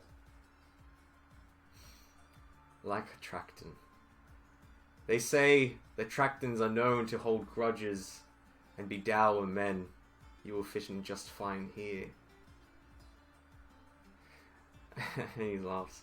And he moves on to the ogre, Visal. "Of what clan do you hail from, great ogre?"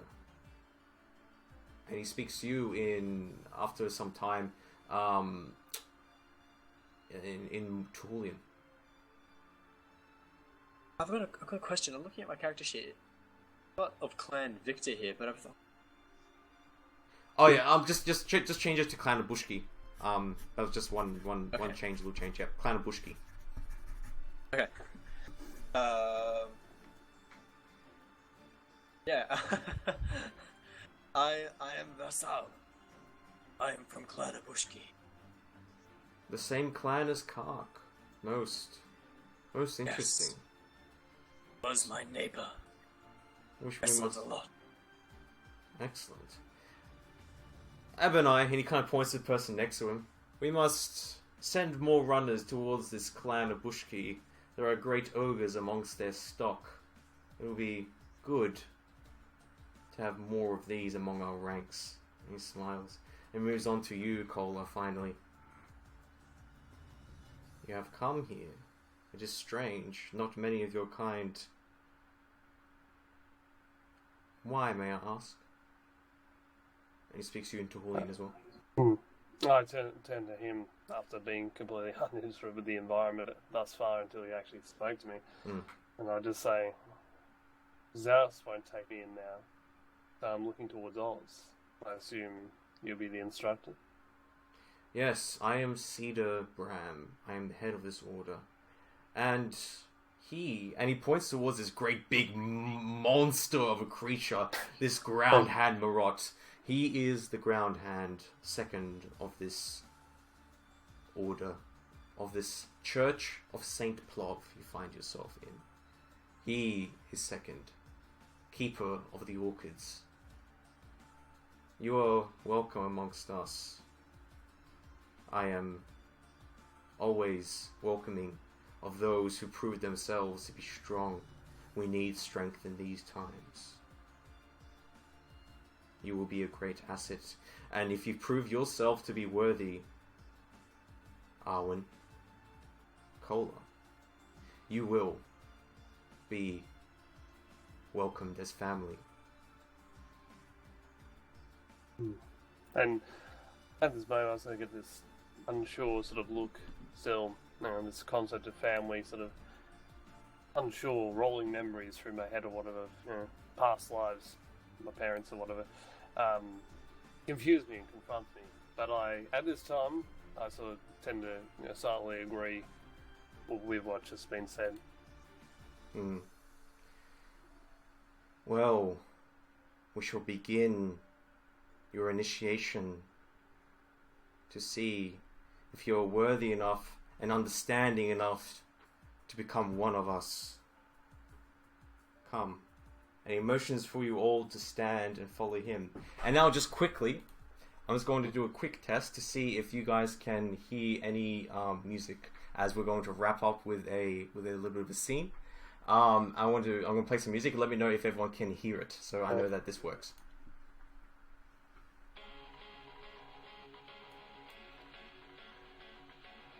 You don't hear anything, Kola? I'm not hearing anything. I'm not here. Nope. Okay. Could you please all refresh? Press the refresh button on Burning on your web page.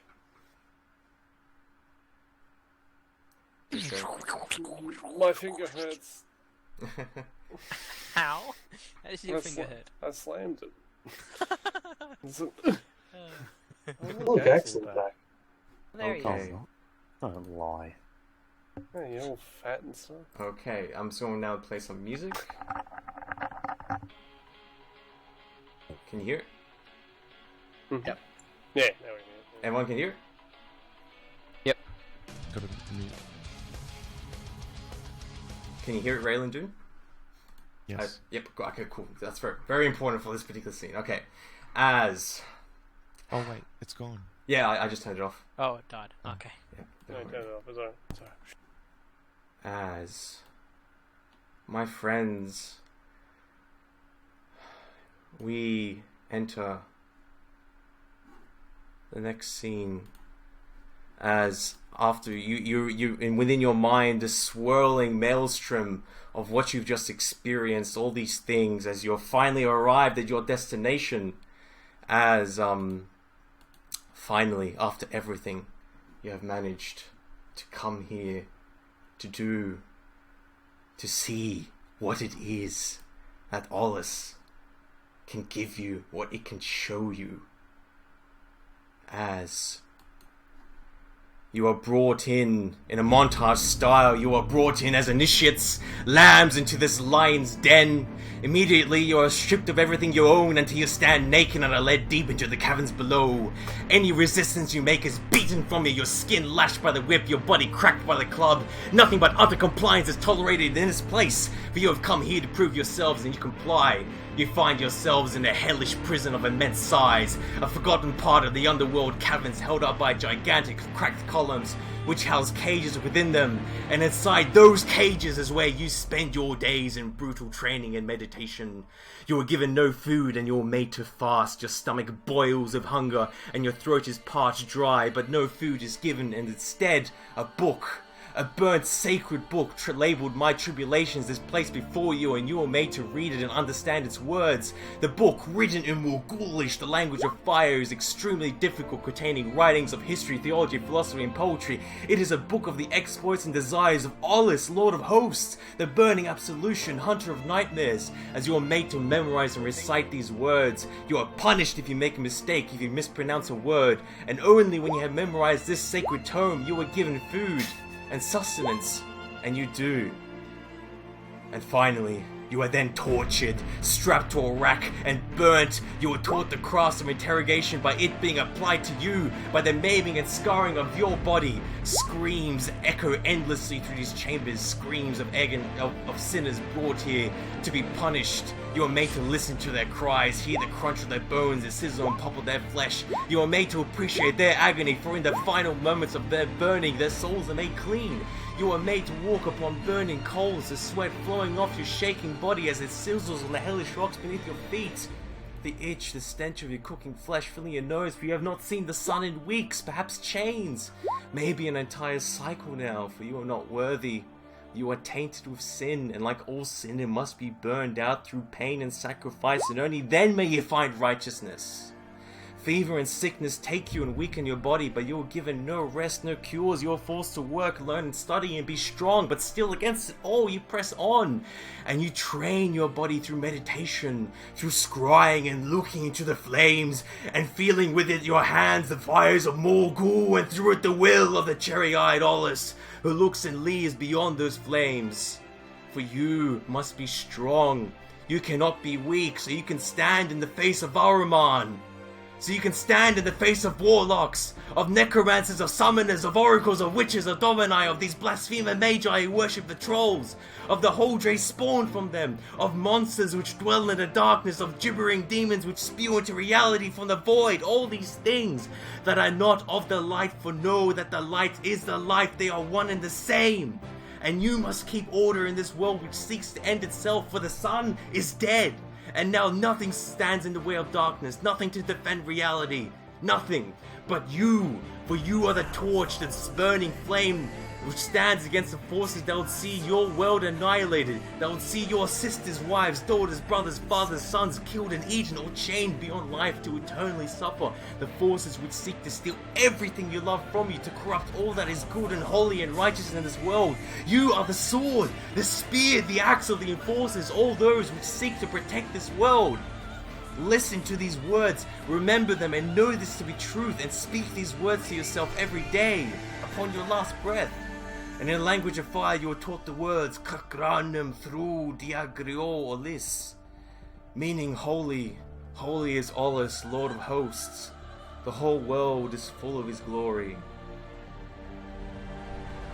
Your hands are bound, you are taken before the congregation of Oliss. All look upon you, judging, appraising you, seeing if you are worthy to become one of them, as you are taken before the great furnace which heats this entire cavern, and you are made to walk atop it, and below you is the hall which leads into the furnace of flames, flames which rises and chokes you and makes your eyes water, as the echoing of Krakranum through Diagro swirl around you. You see Kalen Brand, the cedar, look upon you, he comes to you and says, now show us your absolution, or be made ash! And you are thrown into the furnace. Agony, terror, pain, torment, choking, burning. As you ride in the flames, your body succumbing. But you see, from the darkness, leeching out for you an ash grey hand, and you see a terrible visage of an angel of Oliss, smelling of cherries. You feel something hot burn inside you, hotter than this furnace that melts iron. And as you walk on your feet towards the exit and beyond, you see the Elysian congregation await you. You walk, and somehow you exit this furnace. And as you look upon yourselves, your scars, your burns, your cuts, and scrapes upon your body, they're gone. You are made new, reforged into a weapon of Oliss. You feel the heat, the burning absolution of the Lord of Hosts pump through your heart as you stare out into a nearby brazier of fire, and from the flames you see two cherry eyes watch you. The Lord of Hosts sees you and is pleased as the congregation come forward, and among them Kark is there, Kark the ogre. He welcomes you, and as do the others. Welcome, my brother Olyssians. You have done well to survive. There is much work to be done. Hunters of monsters.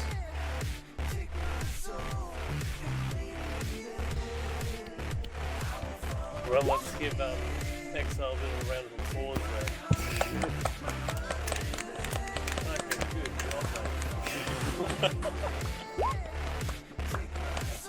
That bass drop though. Yeah. Right on. That was some I time. have to know, how much did you practice that during the time? And as we close off for tonight's session, I will give an opportunity for our catalyst to give a soliloquy, perhaps an insight as to what their characters are thinking in their minds, as to what has transpired, the horrors, as well as the glories.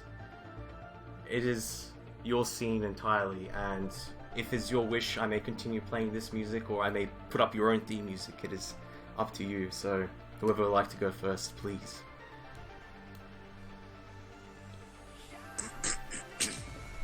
Webs, you wanna go?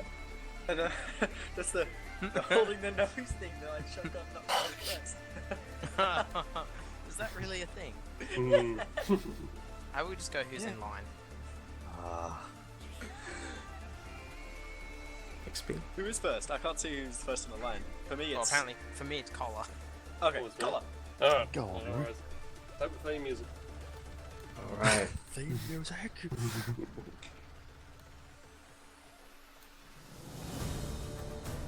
Now I know what it is. I know what Oliss is. I've understood this from my trials and tribulations, all the searing, burning of my stone. I never thought it could be a thing. But afterwards, being trapped within this place, thrown in this place, whips and whatever else, these other machinations and all that. At first, I thought, what have I done? I'm in the wrong place. I can't follow this. This is not what was meant to, destroy demons and warlocks and what have you. But after a time, that starts to make sense. The words of the flame was echoing through the darkness. Continue with my sort of my strength, my center, understanding and all that. And especially when it came down to in the final trial, seeing was it that angel of Oliss, understanding this is why I'm here. No longer worrying about what the memories of my parents might have meant, or why I was cast out of disaster, whatever. All I know now is Oliss. And his burning absolution. I understand, and I will continue. Come on. Awesome, thank you. Thank you. As I will start your theme music, Visal.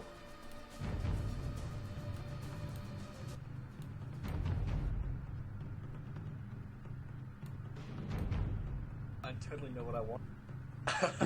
Okay, I was thinking about it forever. I was like, what do I want? Now I fucking know it. As we were going through these trials, I keep on reminding myself why I'm doing. I need this. I need to get the strength. I need Oliss. I need him. Power. I need the visions. I need to understand what to do. I need to find the people responsible, and I need to down. I need to demolish and destroy the darkness that hides within everyone. Anytime that it appears, I will crush it with my bare hands, blood flying everywhere, because that is the joy of killing. I'll consume their hearts and I'm going to destroy anything that stands in my way. For Oliss is all I know. And forever now, till I die, I will be there to serve. Awesome. Fantastic. As Virgil.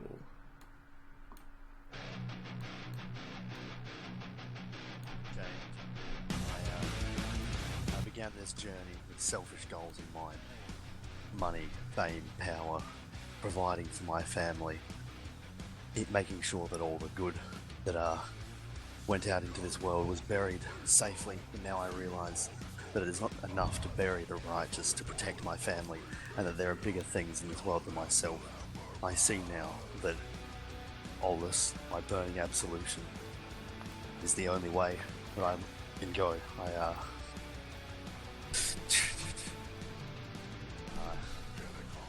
I'm losing steam. That's awesome. Yeah, I lost track. I had something else, but I lost it. Thank you. That was awesome. And Cerson Omaz. The journey here has been long and terrible. Part of it was cold, and then part of it was wet, and now I was born by fire. I've seen Oliss, and then I've also seen Morgul. I'm starting to feel trapped between two deities now. First my original, and now Oliss is also calling me, but he calls through fire. Perhaps I can worship both at the same time. That will be a scene later. But through the trials of pain, it is good that they have a shower for those who can withstand fire for fairly long periods of time.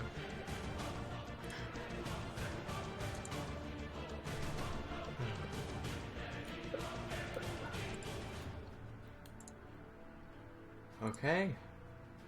And Tozer is going to give his soliloquy at the he can't do it now because of roommates.